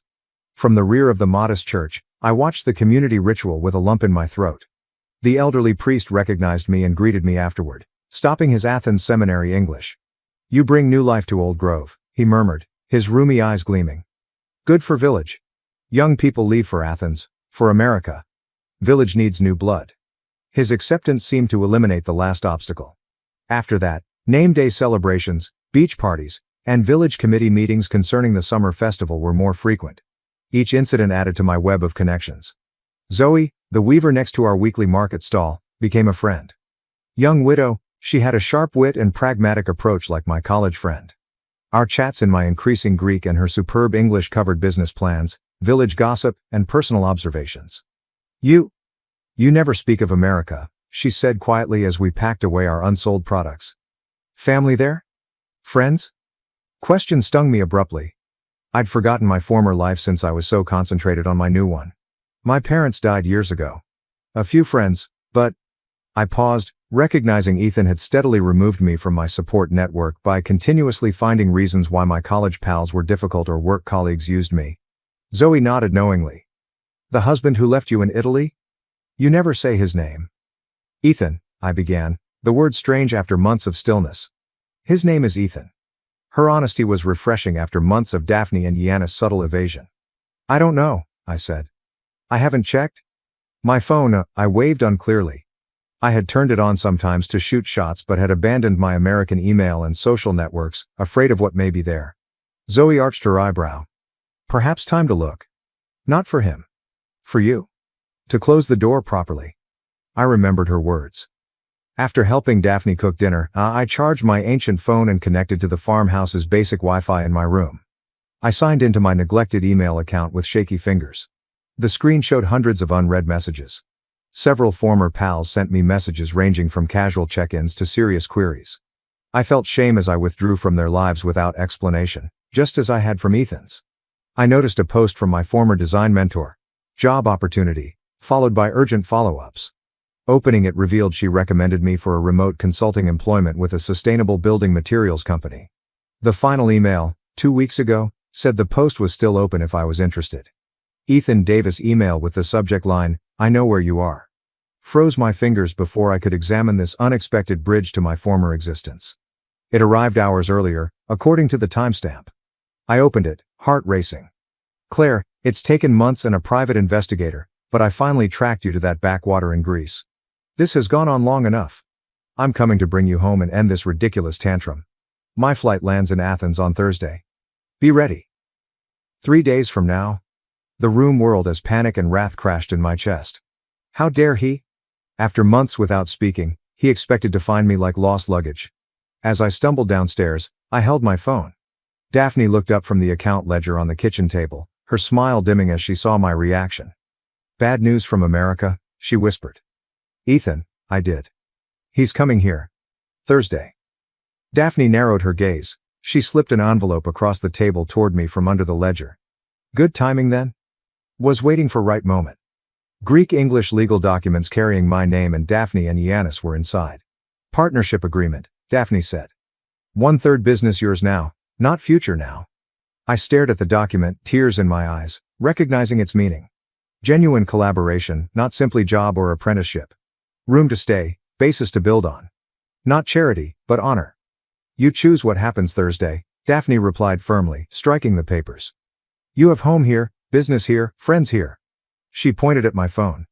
"That man, he no longer decides." Her words enveloped me in assurance. I felt anchored for the first time since being abandoned in that Italian town. Ethan arrived to find a drastically different woman than the one he left. The ensuing days were a whirlwind of preparation, not Ethan's style. No bags or tears, only emotional fortification. Sophia, the village's only lawyer, helped me write Greek and English divorce documents. I tentatively accepted remote consultation from my former design mentor. I even emailed friends I left behind, explaining briefly without regrets. On Thursday, the Greek summer sky was clear and bright. Yannis and I were evaluating olive oil samples in the processing shed when a rental car engine started up in the afternoon. Daphne stood at the threshold, worried yet determined. "He is here," she said. Heart racing, I wiped my hands on my work apron and left. Ethan stood outside a silver automobile with fashionable sunglasses on his nicely coiffed hair, disliking the rustic cottage. I knew his casual but costly travel suit from previous business trips. Tailored chinos and a button-down that probably cost more than a week's olive oil profit. He initially ignored me, allowing me precious seconds to calm down. The ancient olive trees and aged stone buildings of my birthplace made this man who had once been my world seem smaller. "Ethan," I called, calmly to my surprise. His bewilderment when he turned was nearly funny. He looked from my work boots to my sun-browned arms, then at my scrunchy tied hair. I watched his face struggle with recognition and incredulity. "My God, Claire, what happened to you?" The familiar, critical tone that formerly would have sent me racing to rectify whatever he found missing now flowed over me like a wave. "Life happened," I said, approaching him slowly. "What are you doing here, Ethan?" His charm slipped into place as he removed his sunglasses and extended his arms. "I've come to take you home, of course. This has gone on long enough, don't you think? Whatever point you were trying to make." "This isn't about making a point," I said, halting far away. "This is about making a life." His smile sank. I heard Daphne and Yanis leaving the home quietly behind me. While they couldn't understand us, they hid in plain sight, ready to act. Ethan hardened as he saw them. "Are these the people you've been staying with? Have they been holding you here? Because if so..." I interrupted. "They've been teaching me. About olive farming, about community, about kindness without conditions." I pointed to the woods. "I'm part owner now. I have a business here." He looked incredulous, then condescending, as I knew. "A business, Claire? Be serious. You're a designer, not a farmer. This is what, some eat, pray, love phase after our fight?" "I admit I shouldn't have left you in Italy. It was a stupid, drunken mistake. I've apologized. Now it's time to come home." "You've apologized? When? In what universe does tracking me down and demanding I return count as an apology?" The charm vanished as his jaw tightened. "Fine, I'm sorry I left you in Italy. It was immature and wrong. Is that what you want to hear? Can we move past this now? Why did you even look for me, Ethan? It's been months. Why now?" He shuffled uncomfortable, seeing the old couple observing us carefully. "Can we discuss this privately? In the car, perhaps? They don't speak English, and I have nothing to hide from them." "Why now?" His shoulders sagged. "Your parents have been calling. Friends asking questions at events. Clients wondering why you're not at the house when they visit. It looks," he said. "Bad for your image?" I said. "It damaged your reputation?" "Our reputation," he retorted. "Our life together. The one we built over 10 years of marriage." "The one you built," I said. "The one where I gradually became nothing more than an accessory to your success. Tell me, Ethan, did you even notice how unhappy I was before Italy? Did you care?" His expression grew darker. "We had a good life, Claire. A beautiful home, financial security, respect in the community. What more could you possibly want? I found purpose, connection, and agency over my own choices here, in a place you dismiss as primitive and backward." I pointed to the modest stone home behind me. He protested, "This isn't you," sounding desperate. "The Claire I know wouldn't choose manual labor and poverty over comfort and position." I grinned, understanding his statement's core truth. "You're right. The Claire you knew wouldn't have. But that woman died in Italy when her husband abandoned her as a joke. The woman standing before you made different choices." Daphne came over and pressed our partnership agreement into my palm. She recognized the occasion even though she couldn't follow our words. The document was unfolded and held to Ethan. "I have legal ties here now. A business partnership. Responsibilities to people who value me for my contributions, not my appearance or social connections." Face flushed with rage. "This is ridiculous. Whatever game you're playing?" "It's not a game," I answered, taking Sophia's envelope from my pocket. "These are divorce papers, Ethan. Already filed, with provisions for division of assets." He studied the package as if it may burn him. "You can't be serious. You'd throw away everything for this?" He mocked the small property. "I'm not throwing away anything. I'm choosing something better, something real." I approached and placed the envelope in his hard hand. "You left me, Ethan. You drove away laughing. You just never expected I'd find my way without you." His fingers immediately wrapped around the documents, his expression alternating between amazement, wrath, and wounded pride. "You'll regret this," he muttered, but even he thought the threat was empty. "When the novelty wears off and you're still hauling olives in the hot sun at 60, you'll remember what you gave up." "Maybe," I said. But I'd rather risk regret from choices I made than live with the certainty of regret from choices made for me. Yanis went closer and placed a worn hand on my shoulder. Despite not understanding our conversation, he saw the conclusion in our body language. He spoke Greek to Ethan in a stern but loving manner. "What did he say?" Ethan inquired, lowering his voice. "He said the road back to Athens is dangerous after dark. You should leave now to reach the city before nightfall." Ethan looked between us and realized this wasn't a negotiation or rescue. "Adieu." He returned to his rented car with the divorce papers without saying a word. Daphne put her hand in mine as the car drove off the dirt road. The three of us turned toward my residence. Tonight's tasks: cataloging oil samples, cooking dinner, and checking tomorrow's market inventory. My spouse left me in a strange nation, thinking I'd be powerless and return after learning my lesson. Instead, I discovered fertile footing to grow stronger and deeper roots than he expected. The cruelest actions can bring the greatest blessings. Ethan accidentally freed me while trying to break me. My brother stalked my girlfriend, but my family defended him. We were threatened, so we left, started over, and cut off all contact. As soon as my girlfriend Sophia, 25, walked in, Ethan began acting aggressively, making her incredibly uncomfortable with absolutely out-of-character conduct. He virtually pushed our mother aside just to be the first to hug Sophia, and he held her so tightly that she had to physically pull away. Throughout dinner, he kept finding excuses to touch her hand or shoulder, making odd inside jokes despite the fact that they'd only recently met, and actually pushing past me many times to sit next to her, until he crossed the line by trying to feed her with his fork while staring attentively. Sophia was obviously uneasy, but she stayed courteous because it was our first family gathering and she wanted to make a good impression. Ethan spent the entire evening reciting embarrassing anecdotes about my youth, twisting them to make me look like a miserable fool. He even told a completely false story about how he had to save my high school girlfriend from my claimed emotional abuse, which never occurred. Sophia knew these stories weren't genuine since I'd already told her about my adolescence, but my parents just nodded along as if Ethan was spouting biblical truth. After dinner, things worsened. Sophia offered to help clean up, hoping to be helpful. I was helping my father move some boxes in the garage when I remembered I hadn't seen Sophia in a while. I found her in the kitchen, with Ethan actually blocking her departure. He had trapped her at the sink and told her she deserved someone more exciting than his boring, unstable older brother. He was standing far too close, one hand on the counter next to her hip. Sophia ordered him to back off twice before I came inside. When she spotted me, she was relieved and came to stand next to me.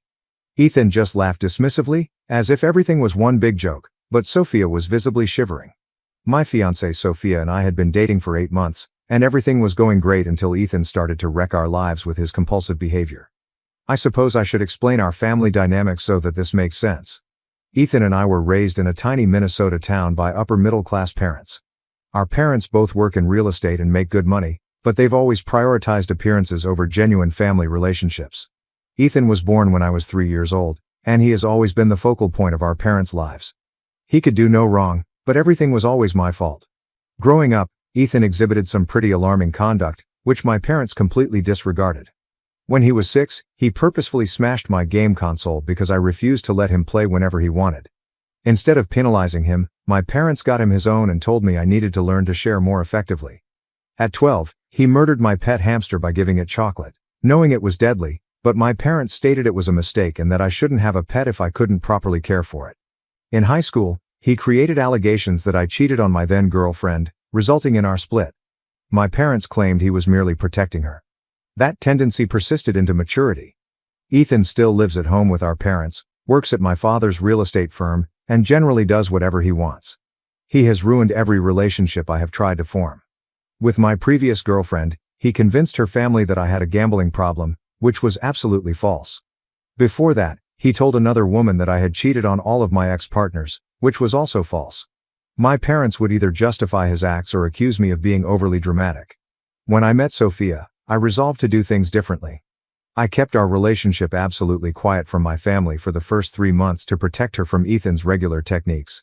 Sophia is truly the best thing that has happened to me. She is an intelligent and caring pediatric nurse at our local hospital. We met in the hospital cafe while I was visiting a coworker who had recently undergone surgery. She was on her lunch break, and we started talking about how bad the hospital coffee was. After a few more coffee discussions, we began dating, and everything seemed great. Sophia knows everything about my family history because I wanted her to be prepared. In fact, she was the one who pushed me to try to introduce her, claiming that things might be different now that we were all adults. One of my favorite things about her is that she constantly looks for the best in people. I eventually agreed to introduce Sophia to my family at a dinner party last month, and then everything started to fall apart. The main difficulty began several days after the dinner. Sophia began to receive weird phone calls and messages from numbers she did not know. At first, she responded with heavy breathing or immediate hang-ups. Then they started leaving more weird voicemails, labeling her stuck up and cold for turning down a better option. Some of the messages included exact data about her work schedule and what she wore that day, proving someone was watching her. Sophia didn't realize it at first, but a couple voices reminded me of Ethan's high school classmates. This gang of boys still goes out with him and basically follows his orders because his parents give him money to spend. When Sophia blocked those numbers, they simply began phoning from new ones. Then Ethan's pals began showing up at the hospital, appearing to be visitors but actually lingering around the pediatric wing, where Sophia works. They would look at her for hours, making loud comments that she could hear. Last week, one of them followed her to her car after she worked the night shift. She was so horrified that she contacted me crying from inside her car, afraid to drive home in case they were monitoring her. I had to come pick her up and drive her car back, while my friend followed us in his car to ensure we weren't being pursued. Sophia has begun experiencing panic attacks before her shifts, and her coworkers have realized something is plainly wrong. Yesterday, I finally got enough evidence to approach Ethan. I had voicemail recordings, messaging screenshots, and hospital security camera footage that showed his friend stalking Sophia. I visited our parents' house, where Ethan still resides, and showed him everything. He just sat there, smugly smiling, as I spoke. Then he looked me directly in the eyes and stated he had no idea what I was talking about. But maybe if Sophia wasn't such a spoiled brat, no one would feel the need to teach her a lesson. Something inside of me snapped when he said that, and I hit him in the face. Ethan immediately began screaming as if I had tried to kill him, despite the fact that it was only a little nosebleed. Our parents rushed in, and of course, they lost it. At me, not him. They didn't even look at the evidence I tried to provide to them. My mother became enraged over her poor baby boy being attacked, while my father yelled that I had always been jealous of Ethan and needed professional help for my anger issues. When I tried to explain the harassment, Mom said Sophia was probably flirting with Ethan at dinner and is now playing the victim because she was caught. Dad urged me to leave his house and not return until I had apologized to Ethan and gotten my head straight. I am writing from Sophia's flat, where I have been staying since last night. She finally fell asleep in the other room after crying for hours, frightened of going to work tomorrow. Sophia's supervisor has been understanding thus far, but she is concerned that if the problem escalates, she may lose her job. She enjoys working with children in pediatrics and should not be forced to give it up because of my insane brother. I really don't know what to do anymore. Every time I think Ethan cannot go any lower, he proves me wrong. Our parents are absolutely encouraging his actions and have been gaslighting both me and Sophia about what is happening. The police will not take action unless there is more direct evidence linking Ethan to the harassment. Sophia is terrified, her job is in jeopardy, and my family treats us as if we are the problem. Has anyone ever dealt with something like this? How do I keep Sophia safe while dealing with such a toxic family? Should I do more to capture everything that happens? Any advice would be highly appreciated. I'm at my wit's end. Update 1. First and foremost, I'd like to thank everyone who responded to my first post. Reading all of your answers helped me realize how serious the problem is. Sophia and I attempted to follow a lot of the advice many of you gave about documenting everything and taking legal action. Unfortunately, things have become worse over the last 2 weeks, and I need to rant about it. We followed the instructions and went to the police. Sophia and I spent hours gathering proof, including screenshots of all the threatening messages, voicemail recordings, and hospital security footage that showed Ethan's buddies lurking. We also received written testimonies from 3 of Sophia's coworkers who witnessed the stalking conduct. The officer we initially spoke with was concerned, particularly regarding workplace harassment, but things quickly became difficult. It comes out that Ryan, Ethan's best buddy and one of the main perpetrators of the abuse, is the son of a local police sergeant. When we stated Ryan's name, the officer's tone completely altered. He began by stating that without concrete proof that Ethan was coordinating everything, there was little they could do. He further indicated that Sophia was misinterpreting friendly attention from people who were just hanging around the hospital for legitimate reasons. He even had the arrogance to wonder if Sophia had somehow piqued their interest. We wanted to speak with another officer, preferably a female, but they refused. Finally, they stated they'd send a warning to everybody we could identify from the tape, But that was all they could do in the absence of specific evidence of actual threats. It felt like an absolute waste of time. My parents' reaction was far worse than I anticipated. The day after we went to the police, Ethan arrived at their house with a black eye, claiming I had struck him again. I hadn't seen him since the night I hit him 2 weeks before, but my parents quickly believed him.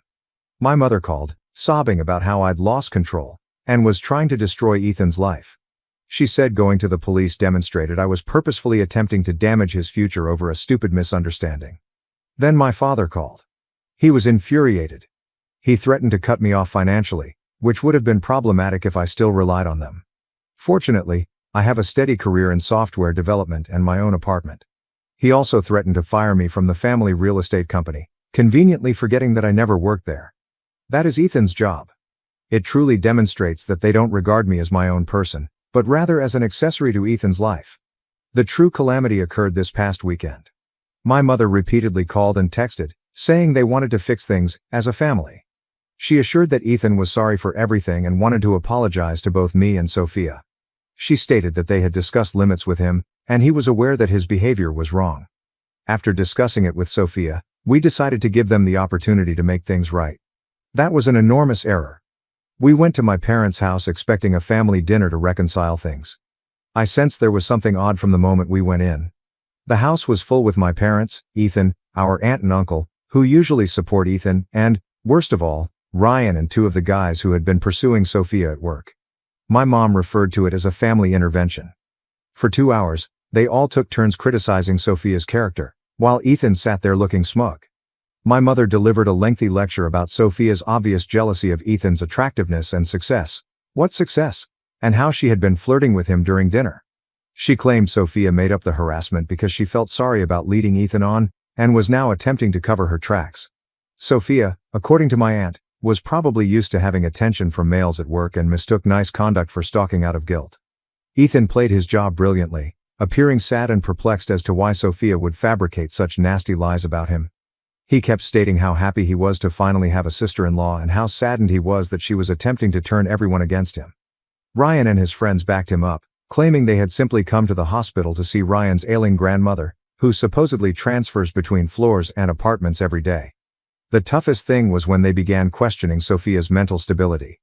They mentioned that she sometimes works night shifts, which suggested that a lack of sleep was contributing to her paranoia. They discussed how stressful working with sick children must be, as if she was putting her professional stress into harmless interactions with Ethan and his pals. My mother even had the audacity to suggest a therapist who may help Sophia work through her tendency to create drama. Sophia originally attempted to defend herself by politely discussing the harassment and even giving them the messages and voicemails again. But they kept talking over her, dismissing her facts as misunderstandings or hinting that she had caused everything. When Ryan began outlining in detail what Sophia had worn on specific days at work, demonstrating he had been monitoring her, my parents assumed Sophia was attempting to attract attention. Things grew terrible when they invited Ryan and his pals to join us for dessert, claiming they wanted to demonstrate what good young men they truly were. Sophia was having problems breathing and had to leave the room. When I attempted to follow her, my mother grabbed my elbow and told me it was time to choose between my real family and a clearly unstable girl who's just trying to cause problems. Sophia is who I choose. We left quickly, and I haven't spoken to my family since that night. Ethan's buddies have escalated their harassment, spreading reports at Sophia's workplace that she is mentally unstable and has a history of false claims. Her supervisor summoned her to a meeting yesterday to raise worries about drama at work. While he appeared empathetic, he warned her that the disruptions were beginning to damage her job performance and that she considered transferring to a different department or hospital. We've engaged an attorney to help us obtain a restraining order, but the procedure is sluggish. Sophia has been looking for jobs at other hospitals, and one of her old co-workers has offered to help her find work at a hospital some 300 miles away. I hate that we're being forced to take such harsh actions, but I can't face watching Sophia live in constant worry and tension. She now sobs before every shift and has lost weight because she is too anxious to eat properly. I really don't know what to do anymore. Every attempt to approach this sensibly has failed. My family is absolutely insane, the cops are ineffective, and it appears that Ethan is winning. How can you fight back when people want to believe the worst about you, and the best about your abuser? Update 2. I wish I had better news, but everything fell apart following what happened at my cousin Chloe's wedding last weekend. I've been trying to comprehend everything for the last few days before posting this update. What was supposed to be a happy family celebration turned into a nightmare that left Ethan in handcuffs and our family irrevocably shattered. To begin, Chloe has always been the only member of the family, aside from my grandfather, who recognized Ethan's deception. When we were youngsters, Mom caught Ethan abusing her cat and informed everyone, but my parents convinced us she was lying for attention. She never forgot, and she has been completely supportive of me throughout Sophia's condition. She even drafted a thorough statement for our attorney explaining Ethan's troubling background. When Chloe sent her wedding invites, Sophia and I were hesitant to go. But Chloe called us directly and said she only invited Ethan because her parents insisted, and she had hired extra security just to keep an eye on him. She also sat us at a table with her husband's family, far from my parents and Ethan. We assumed that with all of the witnesses and security present, Ethan wouldn't do something stupid. We were mistaken. The ceremony went well, owing in large part to Ethan's duties as a groomsman. Noah, Chloe's husband, is our cousin on the other side of the family and was unaware of any of the drama. Everything appeared to be in order at first glance. Ethan sat at the family table with our parents, while we were across the room with Chloe's in-laws. Sophia began to relax and enjoy herself for the first time in weeks. Sophia used the restroom around 9 p.m. She had been gone for approximately 10 minutes when I saw Ethan wasn't at his table anymore. Something seemed strange, so I went to check on her. Sophia screamed as I was about to enter the restroom. I began running when Noah and his brother turned the bend in front of me. They discovered Ethan pushing Sophia against the hallway wall outside the lavatory, attempting to force himself on her while she struggled. He had one hand over her mouth and the other forcefully grabbing her arm, leaving bruises. Just as I arrived, Noah and his brother had dragged Ethan off of her. Sophia shook and cried. Her dress was torn at the shoulder, and there were already visible bruises on her arm. Ethan was clearly intoxicated and began ranting that Sophia had been teasing him all night, she had literally not gone near him, and that she had followed him into the hallway. She arrived first. Noah's brother, a police officer from another city, quickly called the local police, and Noah assisted Sophia into a private room where Chloe and her mother attempted to calm her down. This is where things went even worse, if that's possible. When the cops arrived, my parents attempted to stop them from detaining Ethan. My mother cried that it was all a misunderstanding, that Sophia had plainly misled Ethan, and that they shouldn't ruin his life for one minor drunken mistake. My father physically attempted to stop the officers from handcuffing Ethan, urging that they treat this as a family matter. Ethan went between crying about how Sophia seduced him and threatening everyone, claiming that none of us understood what he was capable of. He appeared absolutely unhinged. As they eventually got him into the police car, he started yelling that Sophia was a whore who had been asking for it since the day they met. Some guests captured the entire event on their phones. The aftermath was catastrophic. My parents got into a frenzy, phoning everyone in the family to provide their account of the events.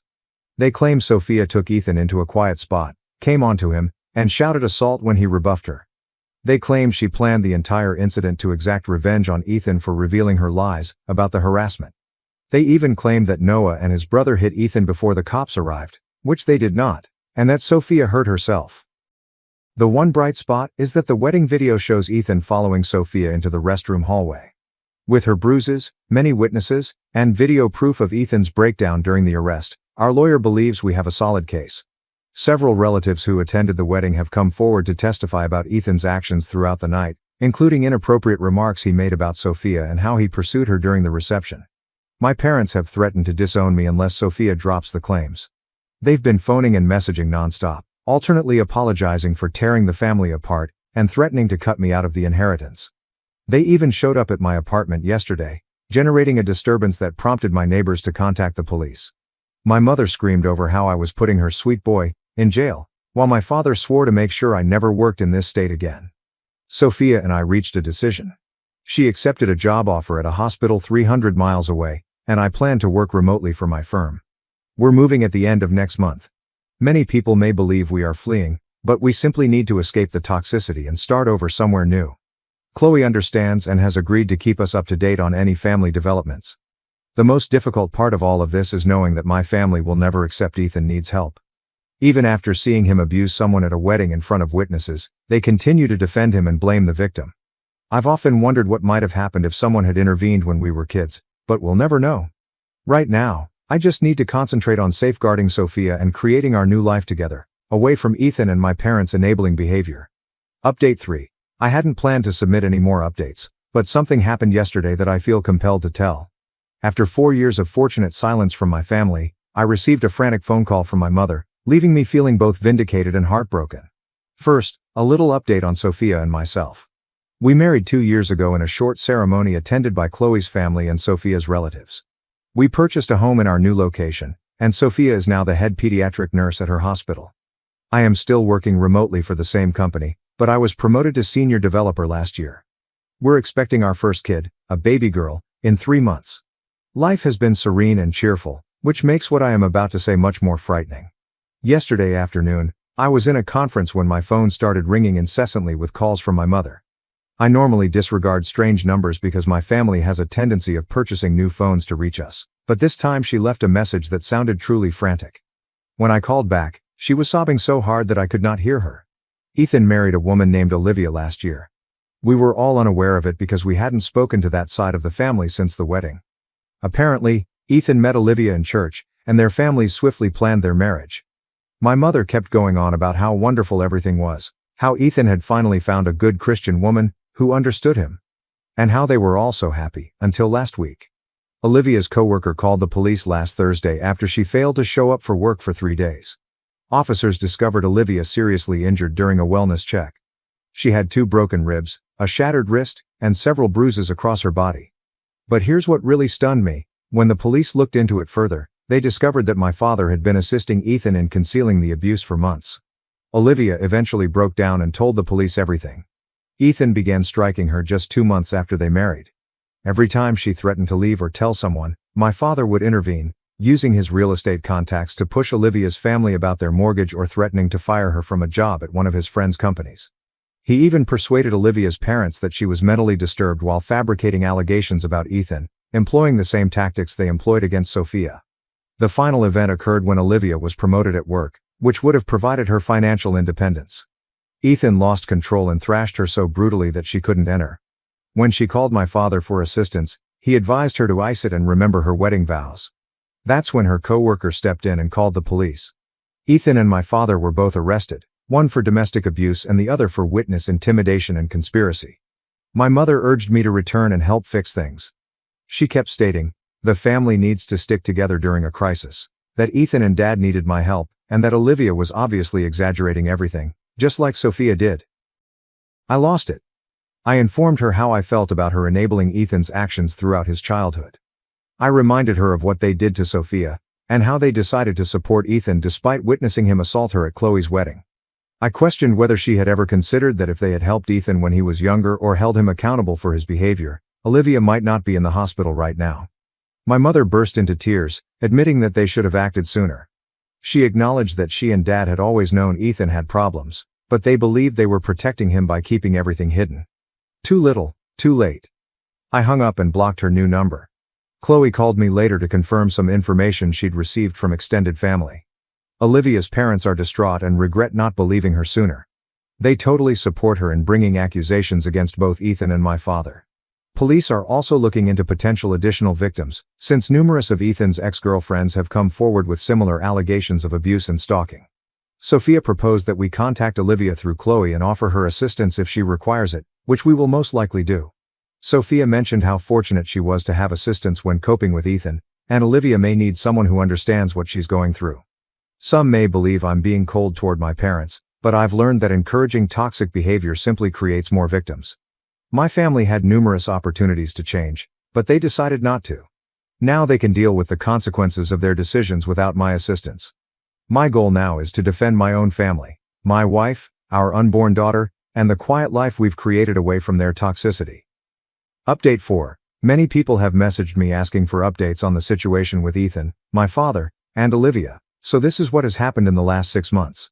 First, some wonderful news from our end.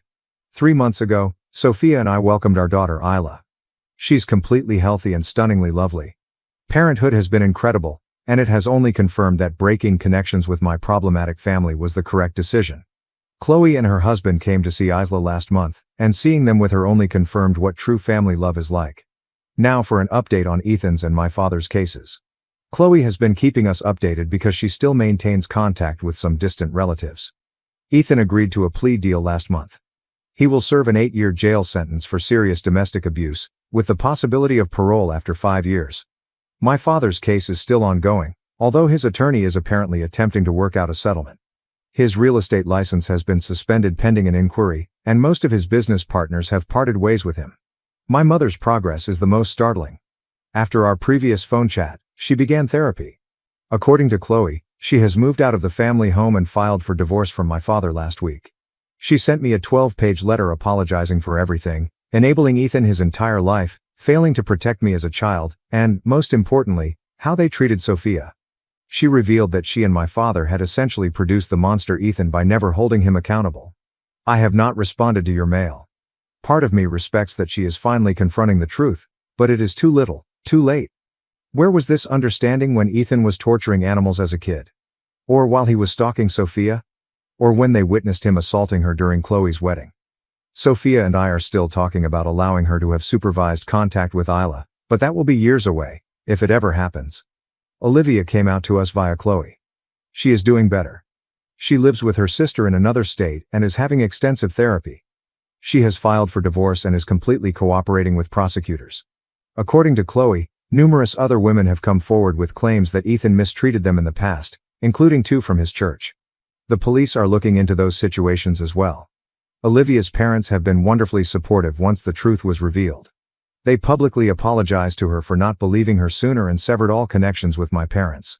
They're even collaborating with domestic violence organizations to help other families identify indicators of abuse and manipulation. Our extended family is fundamentally divided into 2 factions. The majority of our younger cousins and relatives have supported us and Olivia, while the older generation continues to make excuses for Ethan and my dad. Chloe's mother, my aunt, has formed a family therapy group for relatives who want to understand how things got so bad and how to make things better for future generations.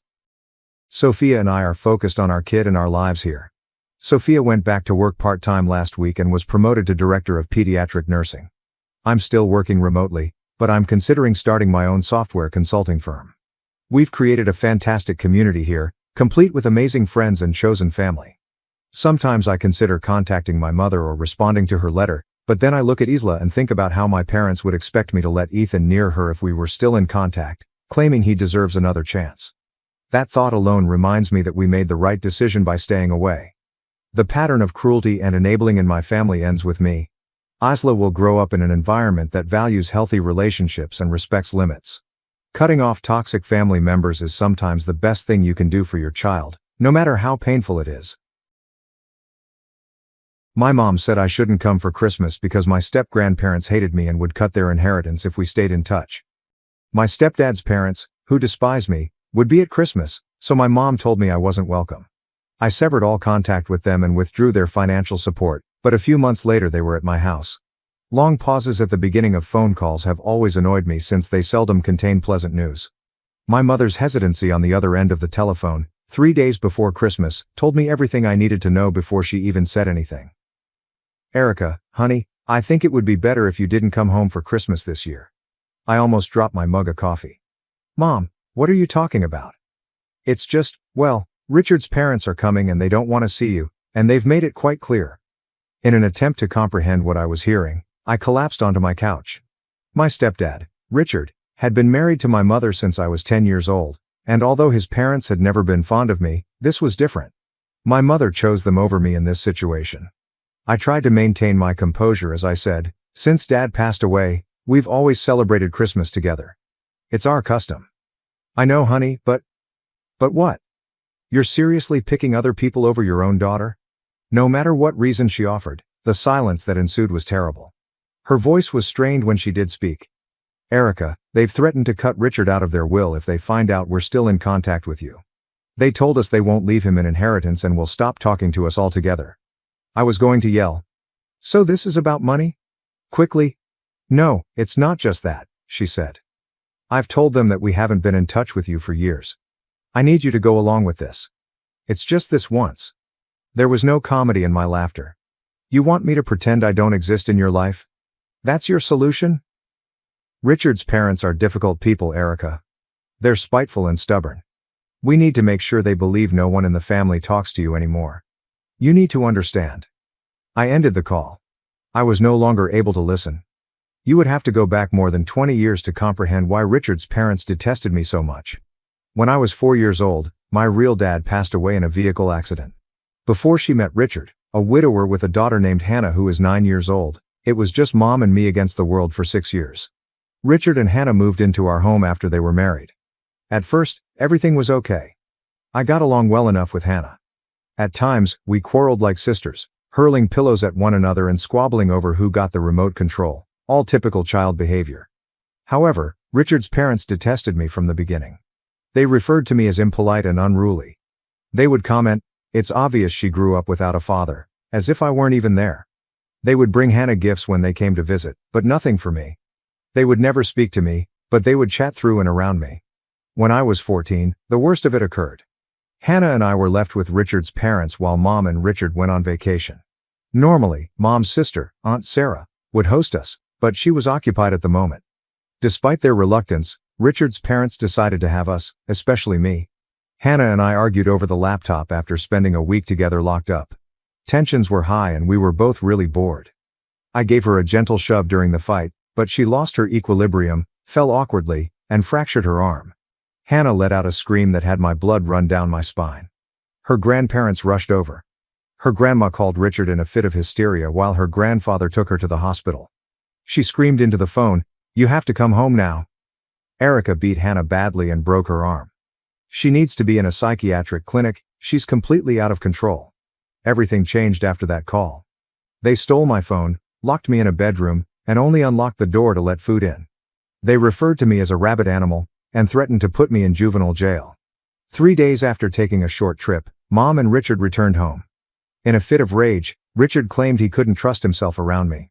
I was sent to spend 2 months with Aunt Sarah. Richard hardly talked to me when I got home. Ironically, the incident strengthened our bond, and Hannah and I swiftly reconciled. I never had anger management difficulties, so my parents had me go to therapy. After that, the atmosphere at home was oppressive.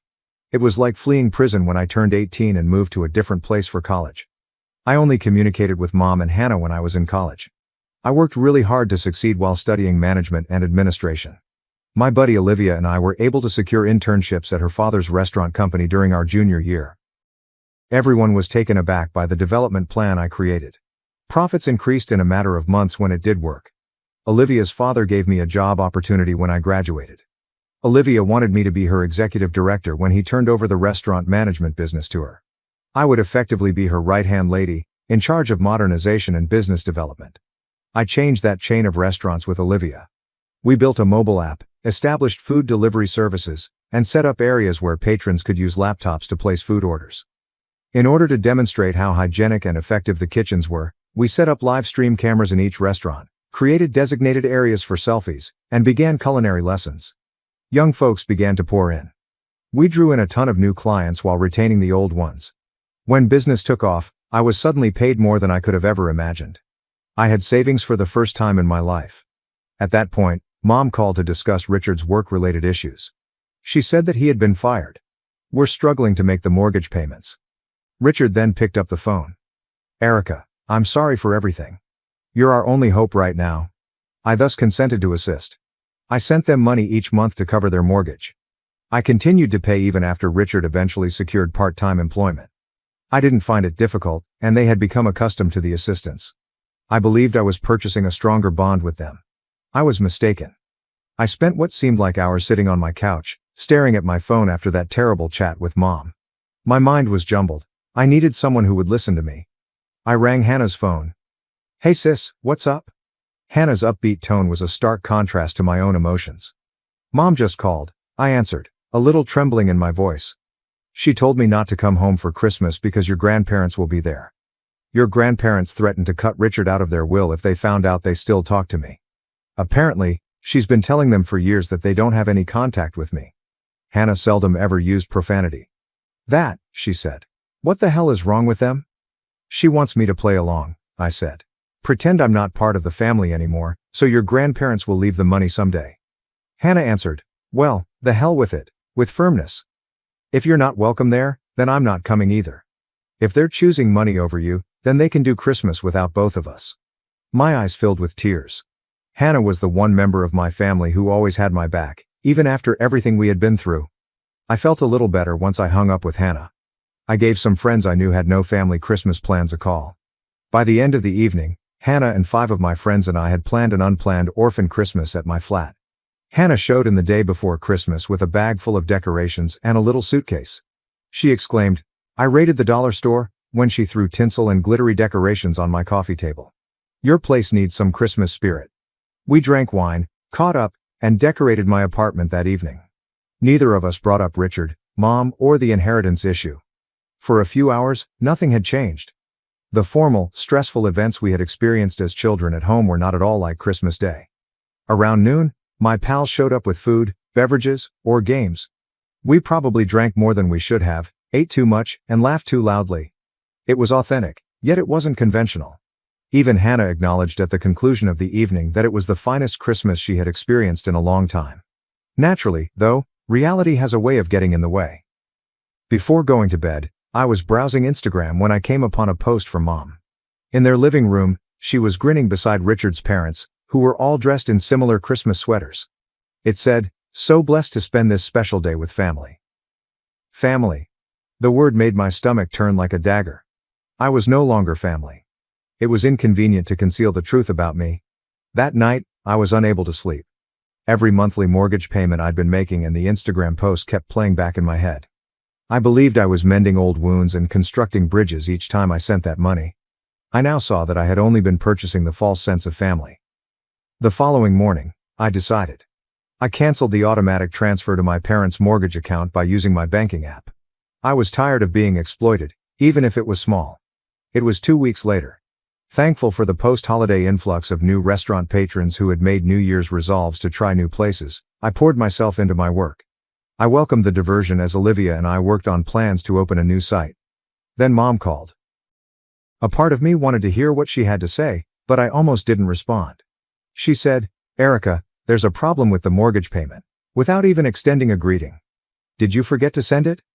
"I didn't forget," I answered, maintaining a steady tone. "I canceled it." Silence fell for a beat. "What do you mean you canceled it?" "I mean I'm not paying your mortgage anymore," she said in a panic. "But we're counting on that money. The payment is due today." "You should have thought about that before you betrayed me for your in-laws' money," I replied. "You chose them over me. Now you can ask them to pay your mortgage." "This is about Christmas, Erica. You're being childish." We explained why. "You explained that money is more important to you than I am." "I am." Message received. Then her voice shifted from one of terror to one of accusation. "I know what you did. You convinced Hannah not to come for Christmas. You turned her against us." "What I didn't do, you know? What I had to tell Richard's parents? That she was seriously ill? I had to lie and make up a whole story because of you. What I was hearing was unbelievable. You've gone mad because of this inheritance thing. Normal people don't invent illnesses for their children, Mom. They don't disown them for money." "You have no idea what you're talking about," she said. "After everything we've done for you." "What exactly have you done for me lately, Mom, besides kick me out of Christmas and lie about my existence?" She ended the call. The months that followed were calm. I didn't get in touch, and Mom didn't call again. Hannah stayed in contact and went to visit whenever she could. She had turned into the only family member who had not betrayed me and my only true link to my former existence. I threw myself into new initiatives and concentrated on my work. Olivia and I opened a new restaurant across town as part of our restaurant brand expansion. It was a good business. Life was steady. However, when I thought about my family, I still felt empty. Then Hannah called one evening in late April. "Hey, I'm going to come visit you tomorrow. Is that okay?" Her voice seemed strange, but I didn't press the issue. When Hannah felt like it, she had always been straightforward. My doorbell rang shortly after noon the following day. When I opened it, Mom and Richard were standing there in addition to Hannah. I took a step back and nearly slammed the door, asking myself, what the hell? Hannah raised her hands. "Hear them out, Erica, please." It was clear from their faces, Hannah's begging, Richard's uneasiness, and Mom's anxiety, that this would not be a quick chat. I suppose they were strangers by now because they filed into my living room like strangers. Mom held her handbag close to her chest. Awkwardly, Richard stood beside the window. Hannah cleared her throat. "So, I think Mom and Dad have something they want to say." Mom inhaled deeply. "Erica, we came to apologize. What I did at Christmas was wrong." She appeared to think that was sufficient, but I waited for more. "That's it?" I inquired at last. "We're missing you," Richard continued. The house isn't the same without you. I didn't care that my voice was rising. The house I wasn't welcome in at Christmas? The house where you pretend I don't exist whenever your parents visit? You're going to have to do better than we miss you. Hannah put her hand on my arm. Let him finish, Erica. Mom gave a clumsy smile. You're right to be angry. We betrayed you. I betrayed you. I put money ahead of my own daughter, and I've been sick about it ever since. Your financial assistance is no longer required, Richard stated. I found a new job, better than the old one. We're managing the mortgage payments just fine. That's not why we're here. I said. Then why are you here? Because we're family, her voice cracked. And we almost threw that away. For what? For my in-laws' approval? For money we might get someday? It was wrong. I hesitated because of something about her genuineness. I had been prepared for manipulations, guilt trips, and justifications. I wasn't expecting real regret. I asked Richard, what about your parents? They still planning to write you out of the will if they find out we talk? Richard's gaze shifted to his hands. I called them after you stopped sending money. Told them I wasn't going to pretend anymore, that you're my daughter too. They flew off the handle, threatened to disown me, just like they said they would. We had a huge fight. So what changed? I did, said Hannah. I called Grandma and Grandpa and told them I knew everything, that I fully supported you and Dad, and if they couldn't accept you as part of our family, then they'd lose me too. Mom gave a nod. They called back 3 days later. Said they'd calmed down and were willing to accept things. They're not ready to lose Hannah. I was at a loss for words. I wanted my family back, therefore I wanted to forgive them. Another part recalled how effortlessly they'd ignored me when it suited them. I was honest when I said, I don't know if I can trust you again. You shut me out when it suited you. What happens next time they threaten to cut you off? Mom said. There won't be a next time. We've drawn a line. You're our daughter, and that's non-negotiable. I glanced at Mom, whose eyes were full of tears, then at Richard, who appeared more sincere than I'd seen him in years, and finally at Hannah, who gave me a supportive nod. I said, I'm not saying everything's fine now, with caution. It's going to take time, but I'm willing to try. Mom sobbed and came running to give me a hug. I didn't want to fully surrender, so I stayed rigid in her arms. When Mom eventually let me go, Richard remarked, We've been looking into family therapy, all 4 of us, to work through the old stuff, not just this recent mess. Therapy? My astonishment was evident. When I was a teenager, Richard had always laughed at my forced anger management classes. Hannah said, it was Dad's idea, with a proud expression on her face. He says we all have baggage we need to unpack. Richard said, I should have defended you years ago. After the accident with Hannah's arm, I knew it wasn't your fault, but I let my parents dictate how I treated you. That wasn't right. I reflected on the years I had spent trying to gain his approval, the therapy sessions in which counselors attempted to fix me when I wasn't damaged, and the fact that I had continued to provide for them financially in the hopes that they would still love me. Hours of agonizing but important discourse lasted that evening. We discussed the Christmas betrayal that had been the final straw, the past scars I believed had healed but obviously hadn't, and what it would take to regain trust. We had a plan by the time they departed, which included regular dinners for the 4 of us, no in-laws allowed, weekly family therapy sessions beginning the following month, and explicit rules about what was and wasn't appropriate moving forward. It was a start, but it wasn't forgiveness yet. Hannah remained after they left. With the familiarity of a sister who knew she was welcome, she fell into my couch. You okay? She inquired. I don't know, was my honest response. Part of me wants to believe them. Another part is waiting for the other shoe to drop.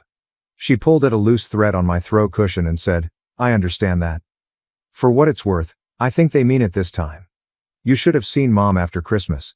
She was a mess, kept saying she'd made a horrible mistake. Did they ask you to arrange this? Hannah gave a headshake. It was my idea. I was tired of being the go-between, of hearing them talk about how much they missed you while knowing they'd hurt you so badly. I reclined, suddenly worn out. I'm not sure family therapy is going to fix everything. Probably not, added Hannah, but it's a step. And I'll be there too, making sure they don't backslide. Regardless of blood, I grinned at my sister, my true sister. When did you get so wise? Learn from the best, she replied, putting her hand on my shoulder. You never gave up on me, even when we were kids and I was a total brat. Now it's my turn to not give up on this family. After Hannah departed that evening, I sat by myself in my apartment contemplating forgiveness, second chances, and family, Both the one you choose and the one you are born into. I wasn't sure if I was prepared to give my parents back complete control. Once lost, trust is difficult to rebuild.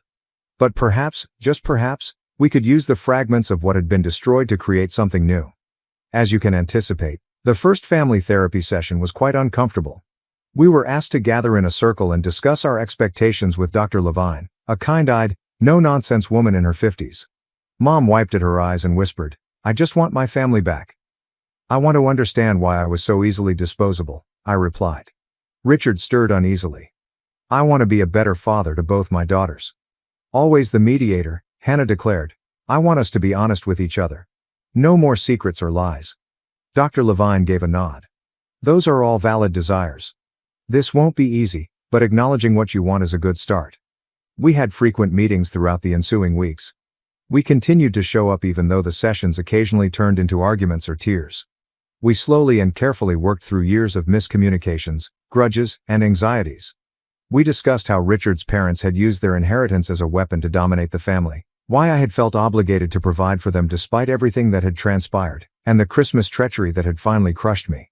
We began repairing our relationship in little steps outside of treatment. Mom used to call just to talk. Richard believed I might find the restaurant management articles he provided me interesting. Hannah and I continued to have a closer sisterly closeness than before. After 2 months of treatment, Richard's disclosure about his own upbringing was a turning point. "My parents always used money to control me," he recalled as a schoolboy. "If I didn't behave exactly as they wanted, they'd threaten to cut me off. When I wanted to marry my first wife, they threatened to disinherit me because they didn't approve of her. I stood my ground then, but after she died, I guess I didn't have the fight left in me, so when they started treating Erica the same way." He looked at me with sincere regret as he confessed, "I fell back into old patterns."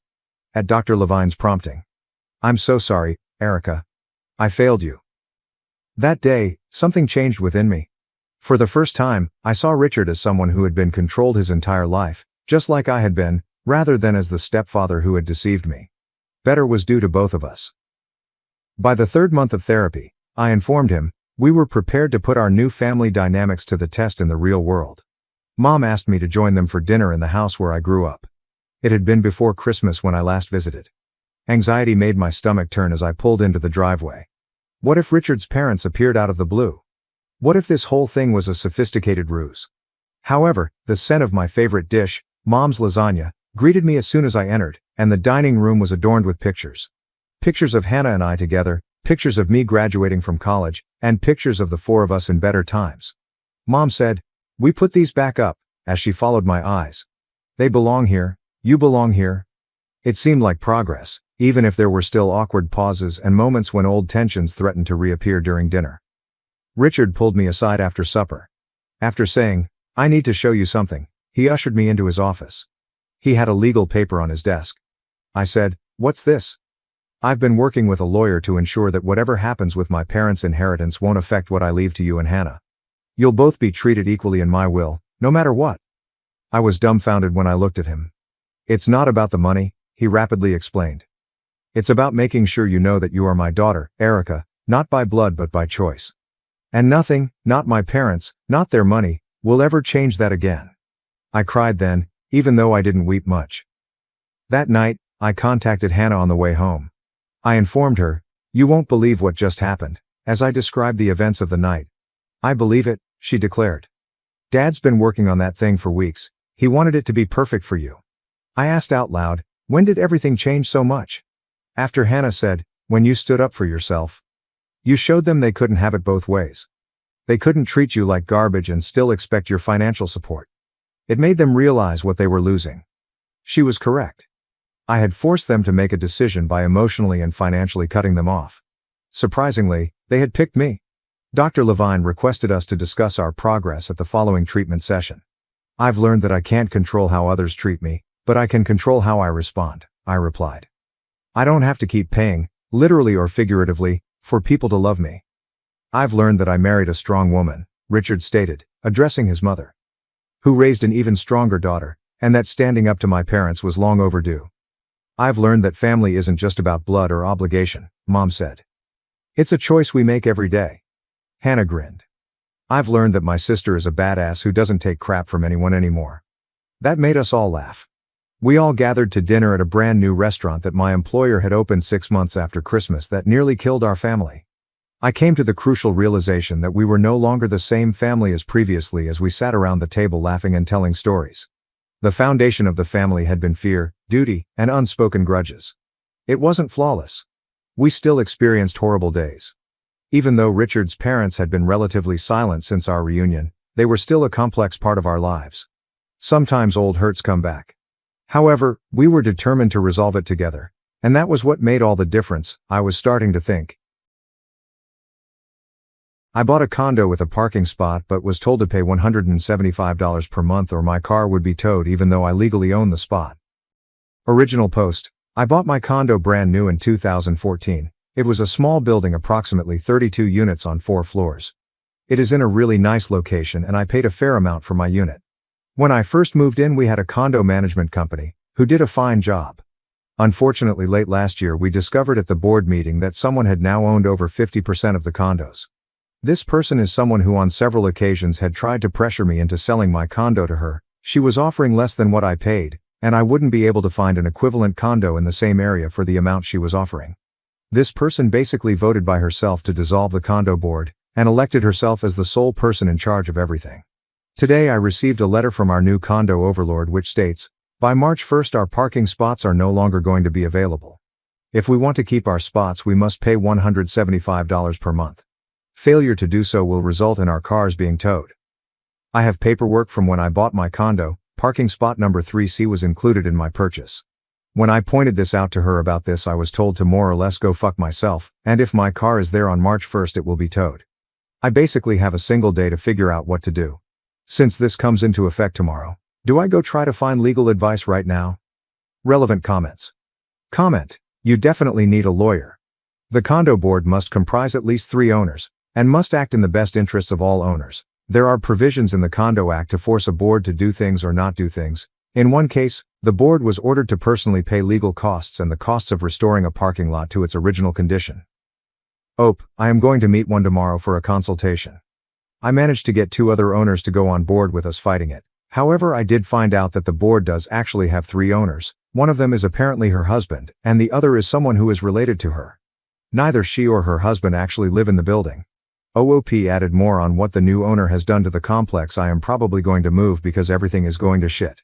She has done almost no maintenance, and the person who was responsible for cleaning the general use areas was let go. We have had 2 of the 6 washing machines broken since Christmas. If my car is towed tomorrow, what legal recourse do I have? Because according to what is written down on my ownership is I own spot number 3C. Edit. I have managed to get 3 other people in our building together to go see a lawyer tomorrow. To explain a few things, I do have a title to my parking spot, that from my understanding basically says I own that parking spot. We only have around approximately 18 parking spots, and there are more tenants than spots available.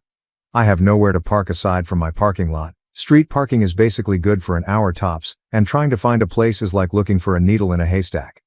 I found out today she isn't the sole overlord of our condo board. Apparently the other 2 board members, one is her husband and the other is related to her. Her husband owns a towing company. Apparently someone is moving into the building tomorrow and has paid for my spot, so if I am not gone by midnight she is towing my car. Update. I wanted to thank everyone for the advice. Me and several other tenants got on board with a lawyer, who promptly wrote her a rather verbal letter, which kindly and suggestively told her to pound sand. Since that letter she has completely stopped and retracted all her statements about parking no longer being ours. On top of this, one of the other tenants apparently tipped off a Toronto newspaper. I haven't seen an article, however. In response to this, it seems like she has completely changed her mind, launched a policy on maintaining the building. Now we have someone who actually seems to come every day to properly perform cleaning and maintenance. Sadly, regardless of all these changes, I am planning on getting out ASAP, because unfortunately I feel after a few months she will probably change her mind, now opinion on everything. Edit. I forgot to mention, on the night she threatened to have people's cars towed, both me and another person recorded the tow truck driver, trying to set up a tow for my neighbor's car. After confronting the tow truck driver about how he was illegally trying to tow someone's car, he immediately took off. We passed that along to the lawyer. My stepmother always acted sweet in front of others, but behind closed doors, she quietly pushed me aside and favored her own children. My dad would say I'm his biggest disappointment at 32 degrees Fahrenheit. Not due to legal issues. Not because I'm jobless. Not because I've done something wrong. Because I lived my life my way instead of following his plan. My father, James, likes things his way. Control, looks, and family devotion have always been his priorities, as long as it benefits him. When my parents divorced, I was 10. Externally, the divorce was not ugly. But my dad moved swiftly. He remarried Stephanie, a mother of Hunter and Olivia, within a year. After that, everything changed. I tried hard at first. As a child, I wanted my dad to be happy. Stephanie was fake sweetly lovely. Overly exuberant in public, often claiming to be trying to blend the family. She hugged me too firmly and said, "I just know we're going to be best friends." However, behind closed doors, she clearly prioritized her kids. After always being involved in my life, my dad had new priorities. He became their father from mine. It started with tiny things like missing my soccer games but never Hunter's. Not picking me up from school yet always being on time for Olivia's dance recital. It intensified. By 14, I was expected to babysit, help with duties they never had to do, and appear like a good big sister while they got away with everything. If I protested, my dad would sigh like I was exhausted and say, "They need more attention. You're old. Be mature." Stephanie took a more direct approach. She called me selfish. My dad depleted my mom's college savings account, the final straw. Mom battled hard in court to get that money back. However, the harm was done. I was mad. Last year of high school, I scarcely spoke to him. I returned only for holidays after leaving for college, which I funded for myself. My relationship with him never restored after years. I still received family function invitations, but they always felt like a chore. I could tell my dad and Stephanie saw me as the problematic child who refused to play happy family. Hunter and Olivia were golden children. It's my dad's birthday party. Stephanie was planning an extravagant, invite everyone we ever met party for him. Going wasn't my plan. My aunt, one of my few allies, persuaded me. "Just stop by for a while," she added. Maybe things changed. No, they hadn't. I sensed it when I entered. That familiar, unwanted strain. Long-lost friends were there. I got polite nods instead of hearty greetings. Everyone talked around me, but no one included me. I spotted my dad laughing with old acquaintances across the room. When he saw me, his smile wavered for a moment, like he was surprised I showed arrived. I regretted coming when I saw a small table at the entryway. Name tags existed? Stephanie said this helped people mingle at earlier occasions. It was hers. Most tags were typical: Uncle Mark, Cousin Rachel, Neighbor Tom. I spotted I froze. It wasn't only my name on my tag, it mentioned something else, something stomach-turning. Staring at it, I lifted it up. From across the room, I heard a familiar laugh. Stephanie. She watched me. She holds a wine glass with a grin. My chest heated as I grasped the name tag. The outcome was not what she expected. I held the name tag for a second. My brain took longer to digest what I saw. My name. But someone wrote below in smaller letters. The letdown. It seemed like a joke at first. An offensive joke. Possibly a cousin being silly. Maybe a mishap. Stephanie laughed though. She was across the room at the bar when I looked up. She sipped wine carelessly. Met eyes. A slow, contented grin grew across her face. I felt my pulse in my ears. Several folks observed me standing there. A few glances at me. I felt it even if no one spoke. This is expected. Don't cause a scene that was almost audible. The name tag was returned to the table after a deep breath. I streamlined it to match the others. I nearly laughed. Of course, naturally, she did this. It was typical Stephanie, not insulting. Something not obvious enough to call her out on. Something subtle enough to make me look like the problem if I reacted. I should have known something like this was coming when I entered. A hand stroked my shoulder, and I looked to my aunt, the only family member who had ever understood me. Her lips were tightly lined and brows pulled together. She noticed the name tag. She glanced at Stephanie. "Are you okay?" she whispered. I smiled tightly. "Yeah," replied. "I'm fine." But I wasn't. I was tired. I was exhausted beyond words. Because it was old. This wasn't her worst act. This continued a long tradition of ensuring my place.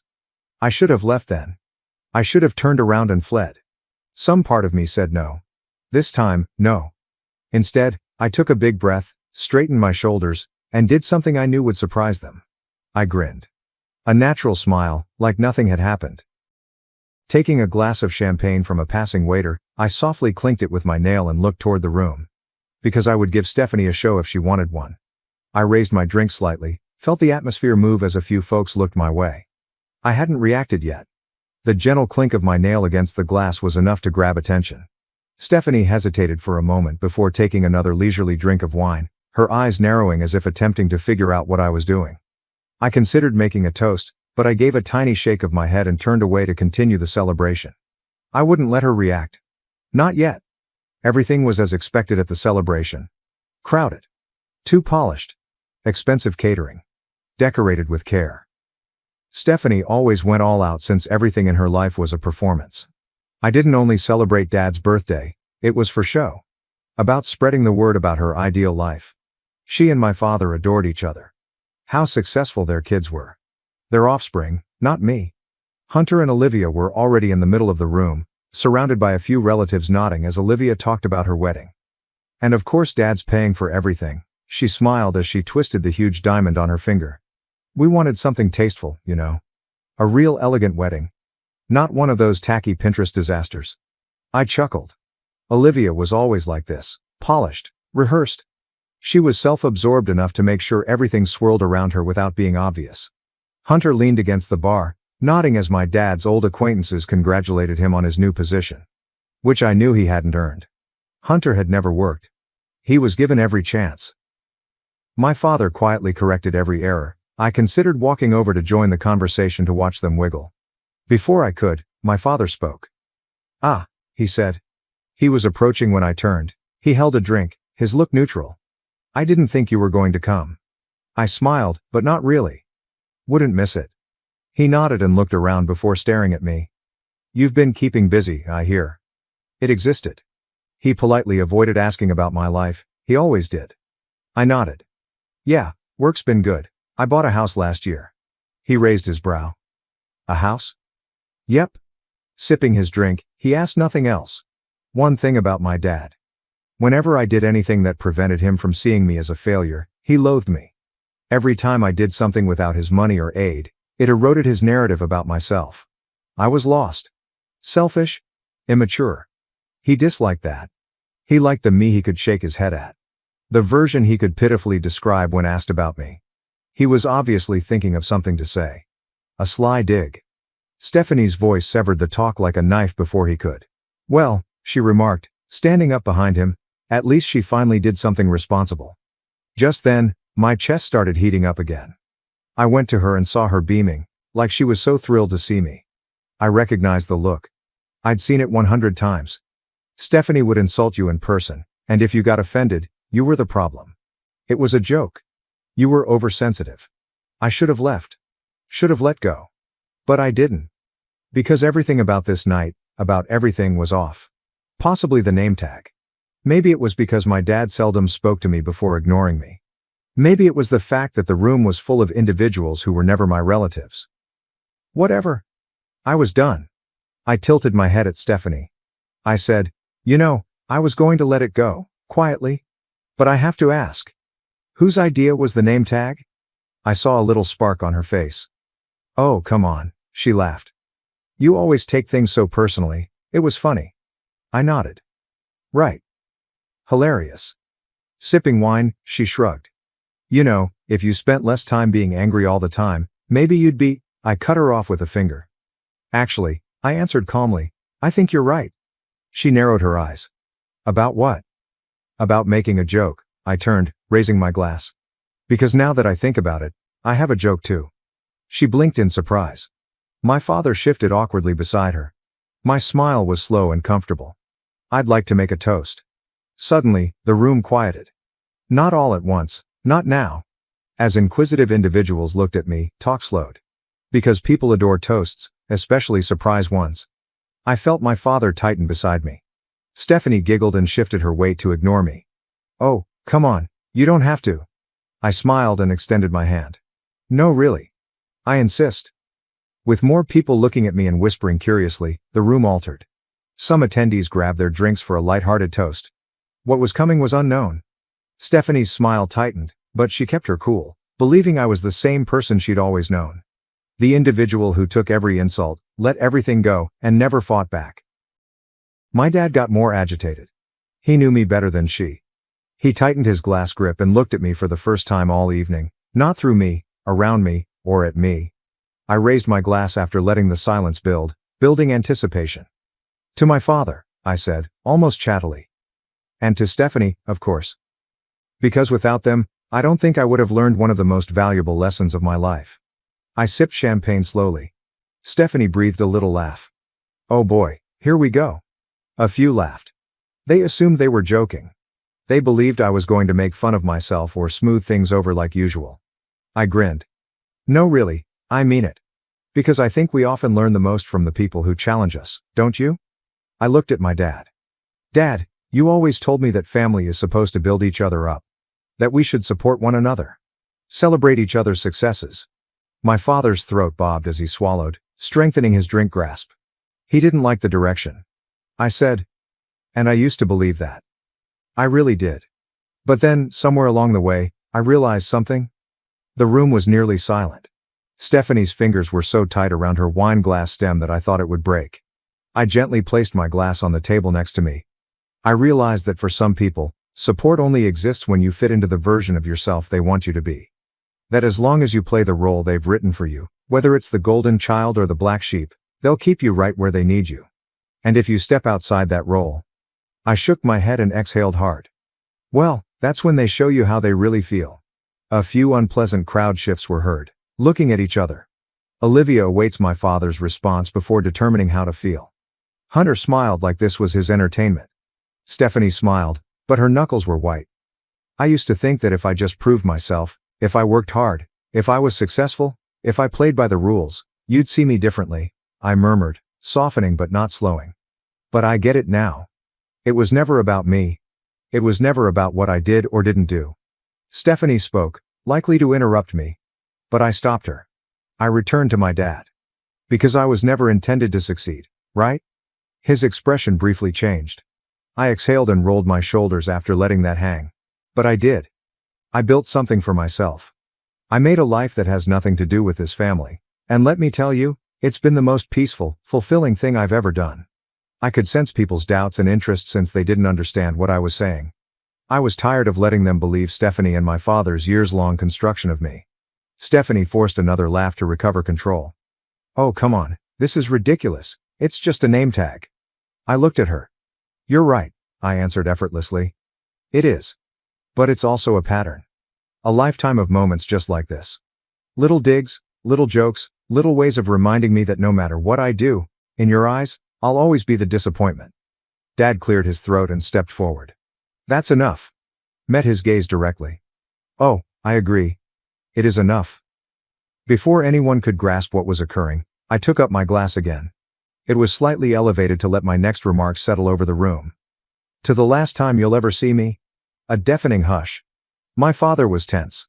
Stephanie lowered her jaw before closing it. Somebody in the back said, Wait, what? I put my drink down, turned around, and headed for the door without saying a word. I felt their gaze. Can feel panic setting in. Because this was different. One last peek back before entering. For the first time, I didn't feel like I was leaving a fight. Walking toward something. Toward freedom. Toward peace. I was establishing a life away from my family's problems. Walking outside, I inhaled the crisp night air. It ended. Years earlier, I should have cut ties. No more pretense. No more attempting to please folks who never cared about me unless I fit their ideal. My shoulders felt lighter with each mile as I drove home that night in silence. However, as I sat in my peaceful living room that evening, I wondered whether I had gone too far. Was my decision right? Was I too harsh? The next several days were filled with texts and calls. I remained silent. I avoided social media, because I knew it was full of consequences. I skipped my dad's birthday party. I publicly shamed him and Stephanie. His wife. My stepmother. I always thought the woman was pushing me aside for her ideal world. The family group chat was full of messages. But I kept quiet, unsure if I could handle the encounter. Finally, my aunt, the only person who understood me, texted me to check if I was okay. Not knowing what to say. I was okay. I felt better in years, but also uncertain. Told her I needed time. Not pressing. Dad called me the next morning. Where are you? He questioned in his usual tone, which usually made me feel like I had disappointed him. I'm home, I said. I'm not coming back. I only needed his silence. You can't just leave like this, he continued after a moment. This family, we have to stick together. There was no hesitation.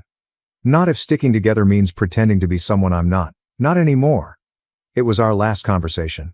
I avoided all family events, weddings, birthday celebrations, and whatever else they planned, for weeks. The rest of my family either agreed with my dad and Stephanie's perception of me or pretended nothing had happened. The grapevine told me my dad was hurt. Stephanie was outraged. My brother and sister disapproved of my scene. None of it disturbed me. I knew my decision was right, for me. I continued living. Still strong. Although cutting them off was difficult, I experienced a sense of tranquility I hadn't felt in years. No family member has talked to me since then. So I ask, am I a hole? For leaving like that? For toasting and totally chopping them off? Did I overreach? Am I justified in finally sticking up for myself? I'll never please my dad. I won't be his daughter. However, I may have realized that I no longer need to be. Reddit, inform me. Was my behavior inappropriate? Was this overdue? 8 months pregnant, I brought my kids home hoping for a warm Christmas. One look inside and I knew we were not welcome. I realized we didn't belong as soon as the door opened. With wine glasses already poured, each seat identified precisely, and all the other grandchildren sat and smiling like a stock photo family, the table was arranged like a magazine spread. My brother was also present. The golden boy. Enjoying the warmth of his most recent promotion. When he saw me enter with the children, he even had the gall to chuckle. Oh, Dad murmured, his face pressed hard and his arms folded. We didn't anticipate your arrival. Yeah, obviously, Bryce said, laughing aloud, arrogantly, and theatrically. Why is she in this place? He smiled as if I were the office intern who happened to walk into a board meeting by mistake. I waited for Mom to say something, anything at all, but she kept moving napkins around as if the symmetry of the forks were more significant than her real daughter, who was standing at the door with 2 bewildered children. As if that resolved the matter, Dad murmured.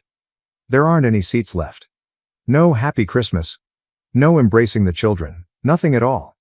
Well, you can come in, but the kids will have to sit somewhere else, he said, sounding benevolent. At the table already were the other grandchildren. Of course, Bryce's children. The grandchildren were the important ones. I tasted blood because I bit my tongue so hard. I didn't speak louder. I refrained from crying. Calm as ever, I simply smiled at Bryce. I suppose I'm useless now that Bryce has a fancy title, huh? Bryce gave an eye roll. Helpful, nobody requested your assistance. That's perfect. I took my phone out of my coat pocket. Nice to know, I answered with ease. That implies that I will no longer be making mortgage payments. There was silence, as if I had turned off the lights on the Christmas tree. Dad's expression went cold. In fact, Mom stopped fiddling with her forks. Suddenly less arrogant, Bryce sat up straighter. You're kidding, he stated bluntly. I gave a headshake. Number, you seem to be well without me now. You are therefore on your own. I looked at my children. Come on. We're heading home. Wait, Mom said at last, her voice trembling. Are you really going to leave? I remarked, you just said we weren't welcome, as I started to go toward the door. I'm paying attention. My younger sister, Marley, was standing in the corner just before I left. She remained silent.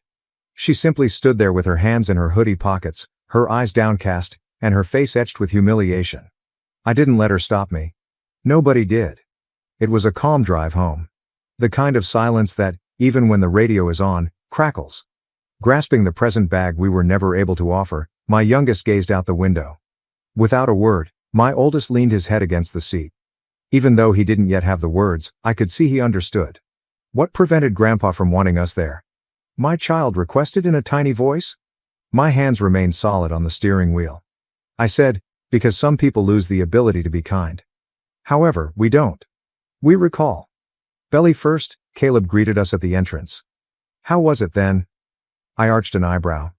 We arrived without an invitation. His jaw fell. You're not serious. I gave a headshake. I then severed the cord. No more mortgage payments. Allow Bryce to solve it. Caleb blinked. You actually did that? I gave a nod. Directly before the Christmas ham. After giving me a long look, he just muttered, damn, and gave me a shoulder rub. I must admit that I felt lighter. No more guilt trips from Mom about how difficult things have been, And no more sporadic calls from Dad requesting a small transfer. My family only recognized me when they were broke, so I could finally sleep at night without worrying about whether they were draining my bank account. A week went by. Then my phone chimed one night just after midnight. Once. Twice. Then 4 more times. I never even checked. I recognized the person already. Mom. I allowed it to ring. Caleb groaned as he rolled over next to me. She is tenacious. One more buzz. It was a message this time, but not from her. From Marley. Pick up. It's serious. My stomach knotted. I made a call. Marley responded right away, breathing rapidly. It's Dad, he has aches in his chest. Mom is going crazy. In bed, I sat up. Did she make a 911 call? Number she gave me a call. Then you. She did, of course. Marley paused. She started by trying Bryce. He didn't respond. He hasn't given her a call since Christmas, she said. Ever since his dismissal. I blinked. Hold on, what? Marley let out a breath. Indeed. He was fired. He was set up by a guy he believed he was dating, some sort of fraud. He could be sued. Back against the headboard, I sank. Karma, eh? This year, it was quick and on time. She would like you to attend, Marley said quietly. I shut my eyes. To be clear, I wasn't cold-hearted.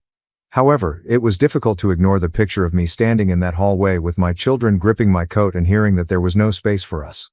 I sighed nonetheless. I'll be there. I didn't let Caleb stop me.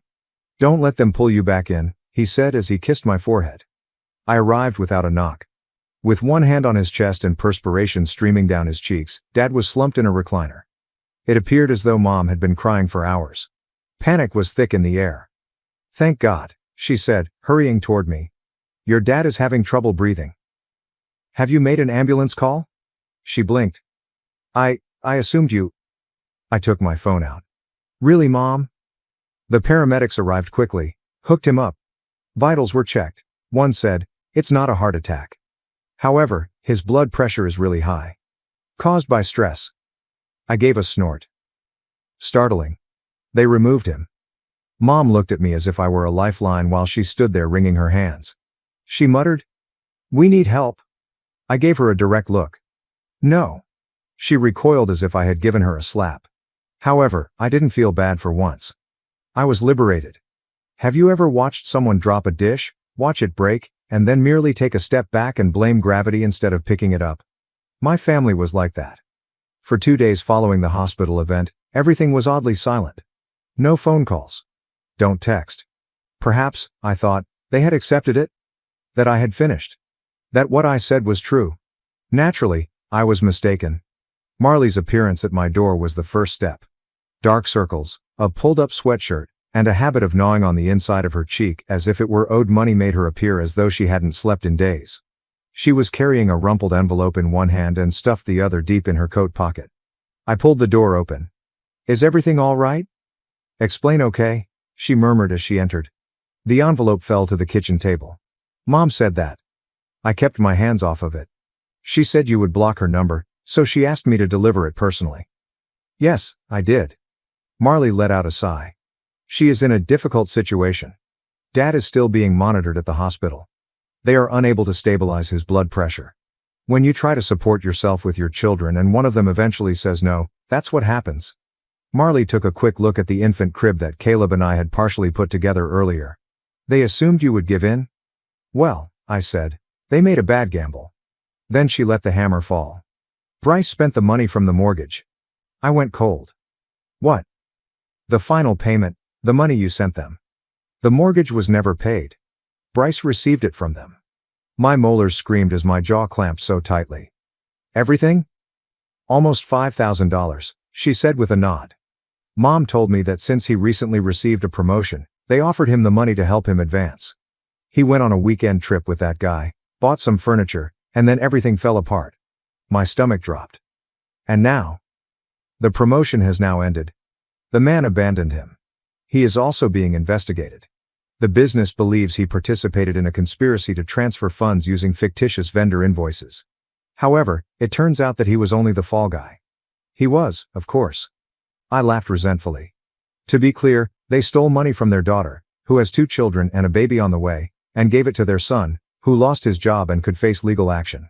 I'm supposed to tidy it up now. Marley gave a silent nod. I whispered. They never really learn. I walked over to her. And you? What are you standing at? I told them I agreed with you, she said after hesitating. I was astonished by that. And my dad told me to leave. Claimed that I didn't belong in their home if I wasn't going to provide for them like a real daughter. I gazed at her. Wait, you were expelled? Marley gave a shrug. I gathered my belongings and departed. At the moment, I am in a motel. I said, the hell you are, right away. Go gather your belongings. You intend to remain here. Marley appeared in disbelief. Are you serious? You already have too much on your plate. I put a hand on her shoulder and murmured, Marley, you're not them. I also don't abandon folks. She let out a breath, her eyes slightly watering. I'm grateful. The phone turned into a battlefield over the course of the following few days. Missed phone calls. Voicemails filled with anger and guilt. You're cruel. You lack gratitude. This family is being ruined by you. I didn't respond. Not once. Mom genuinely said, Bryce needs you. At the end of one voicemail. He is your brother. Yes, the same brother that made fun of me for missing out on Christmas dinner. The same person who said I wasn't required. Marley and I rapidly settled into a rhythm. She helped me paint the nursery, took the guest room, and carried food home without asking. Caleb was remarkably laid back about it. He even joked that we had become a strange sitcom trio. However, the tranquility was short-lived. I heard a car pull into the driveway on Saturday afternoon while Caleb and I were assembling the crib. I took a quick look through the blinds. Mom. Untidy hair? Swollen eyes? Shoulders slumped like a paper woman. Astonishing, I whispered. Rising from the Allen wrench, Caleb peered up. Do I need to hide? I chuckled to myself. Alluring. Like it owed her money, she banged on the door. I opened it, but I remained motionless to allow her entry. Ah, she said in a raw whisper. Please. I folded my arms. What are you looking for? Your dad. He remains unwell. Additionally, we risk losing the house if we fail to make the next payment. I remained silent. She dabbed at her face. We had faith in Bryce. We believed he would look after us. We were mistaken. I arched an eyebrow. You think? She raised her head, remorse shining in her eyes. We were not perfect. I am aware of that. You are our daughter, though. We require assistance. I didn't do it. You realize what's amusing? After a time, I said. You didn't spend the money I provided you for the house. As though it were his birthright, you gave it to Bryce. I'm the fallback option now that he has stopped talking.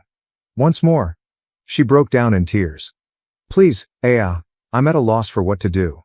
I grinned, gently yet firmly. Work it out. She blinked.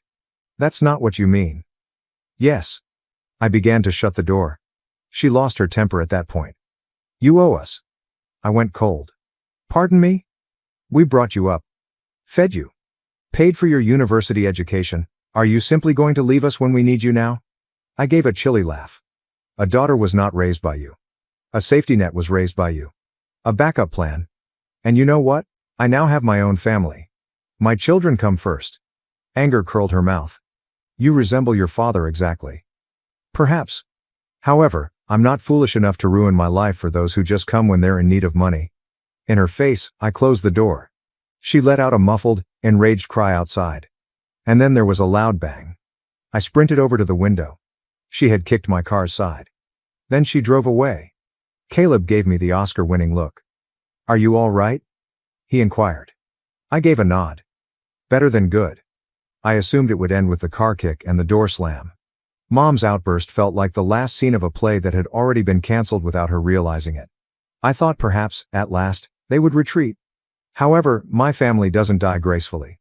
Everyone inside the blast radius is gaslighted as they go down crying and kicking. My phone rang 3 days after the driveway incident. This time, Marley's name, not Mom's, was displayed on the screen. I replied. With a flat voice as if she already regretted being the messenger, she stated, They're trying to make a deal. I let out a sigh and sank into the chair in the living room. They certainly are. Now what? Instead of just giving them the money, they want to know if you would consider lending it to them. I burst out laughing. Marley went on, obviously reading from a script in his head. Or perhaps you could temporarily place the mortgage in your name, and they'll make monthly payments to you. Did they say that really? Verbatim. I turned to see Caleb folding little onesies in the nursery as if it were a holy rite. I squinted. I'm going to assume that Bryce hasn't replied to them yet. Number complete silence on the radio. His accounts are locked. They are looking into him. And when the heat got to him, his boyfriend abandoned him. I cocked my head. This year, karma is ahead of schedule. Marley remained silent for a while. Ah, they're afraid. Really afraid. They are unlike anything I have ever seen. Well, I stated plainly. They need to experience what it's like to be completely helpless. A pause occurred. Just to be sure, Marley said quietly. Is there anything they could say to get your assistance? No.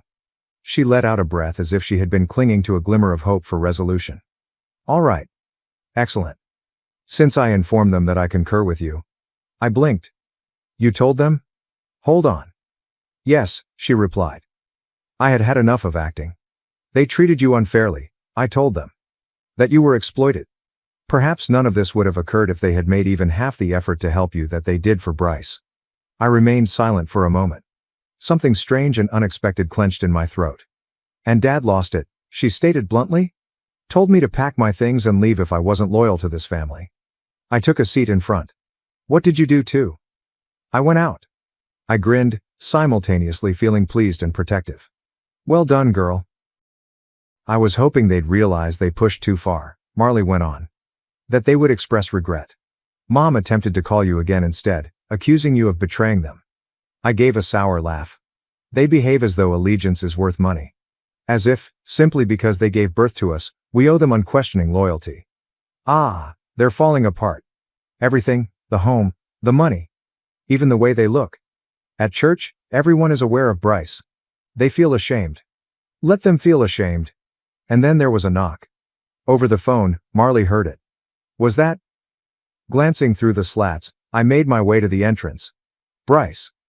Oh, you must be joking with me. Would you like me to remain on the line? Marley made the offer. I grinned. Number this is the one I've been anticipating. I didn't bother to cover my face as I cautiously opened the door. Bryce had a terrible appearance. Not shaven.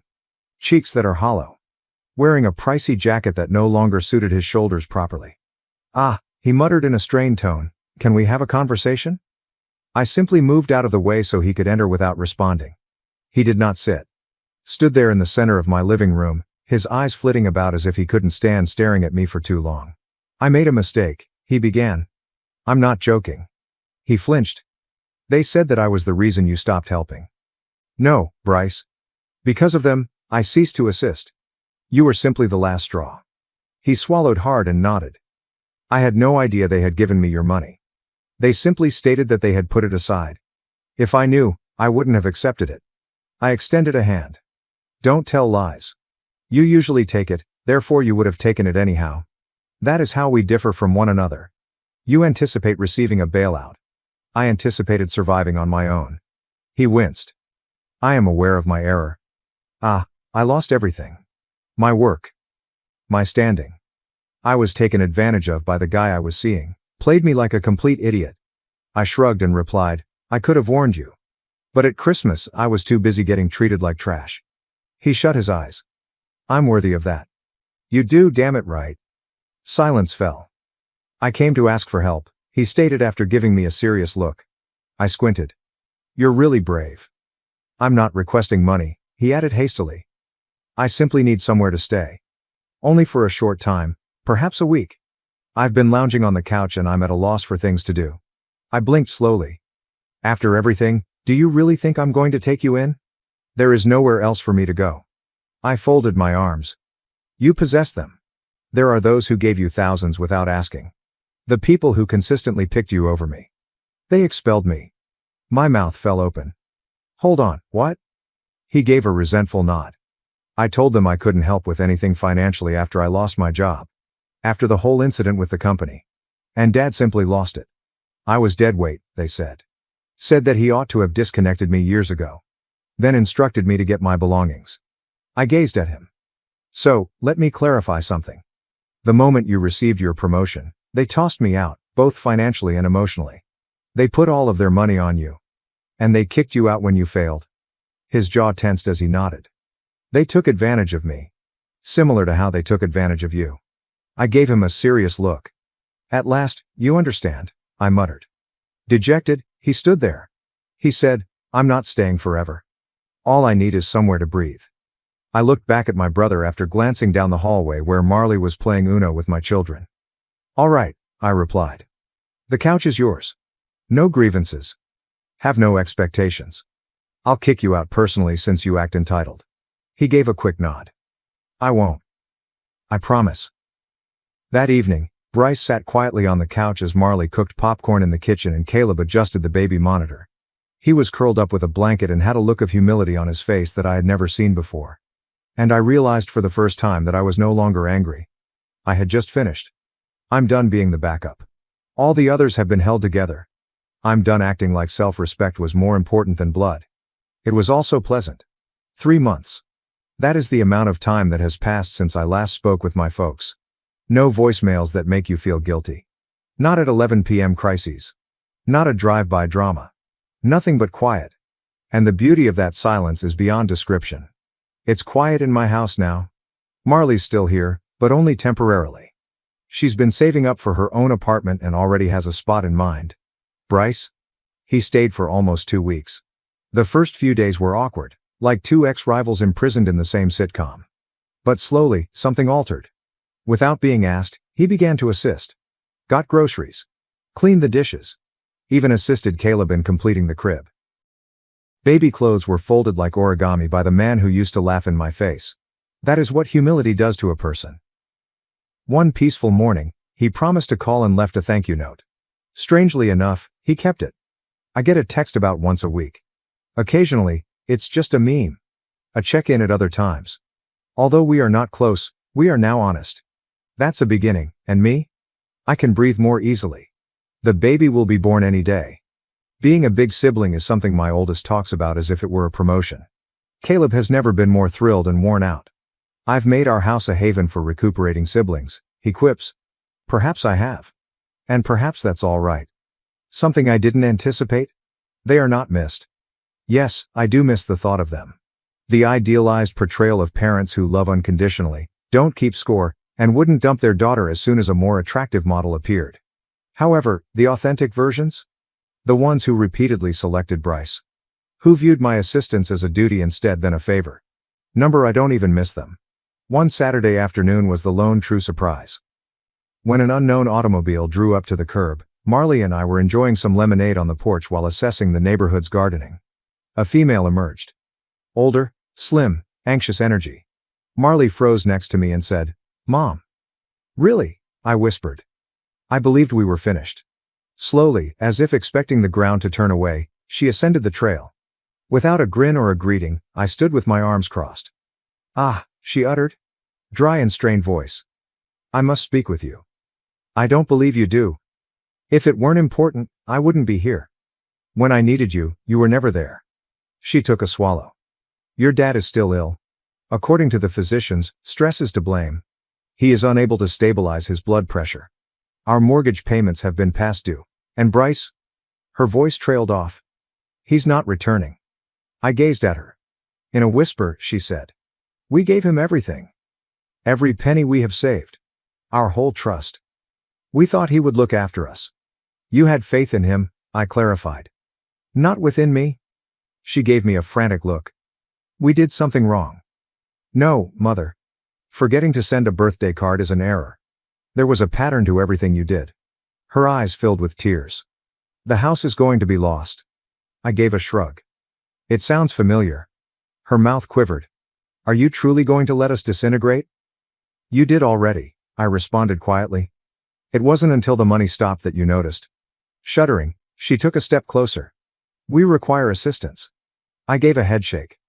You must assist yourself. Similar to what I have been doing for years. She gave me a blink. So that's it? Are you finished? As soon as you informed my children that they would not be seated at your table, I was done. That was like a kick to the stomach. She inhaled nervously. You were raised by us. Expectations were raised by you. Yes, you fed me. I was housed by you. But you made me into an ATM with a heartbeat the moment I was able to breathe on my own. Her voice changed. You're being mean. I chuckled. It's funny. I used to believe that you only called when the rent was due and ignored my birthdays.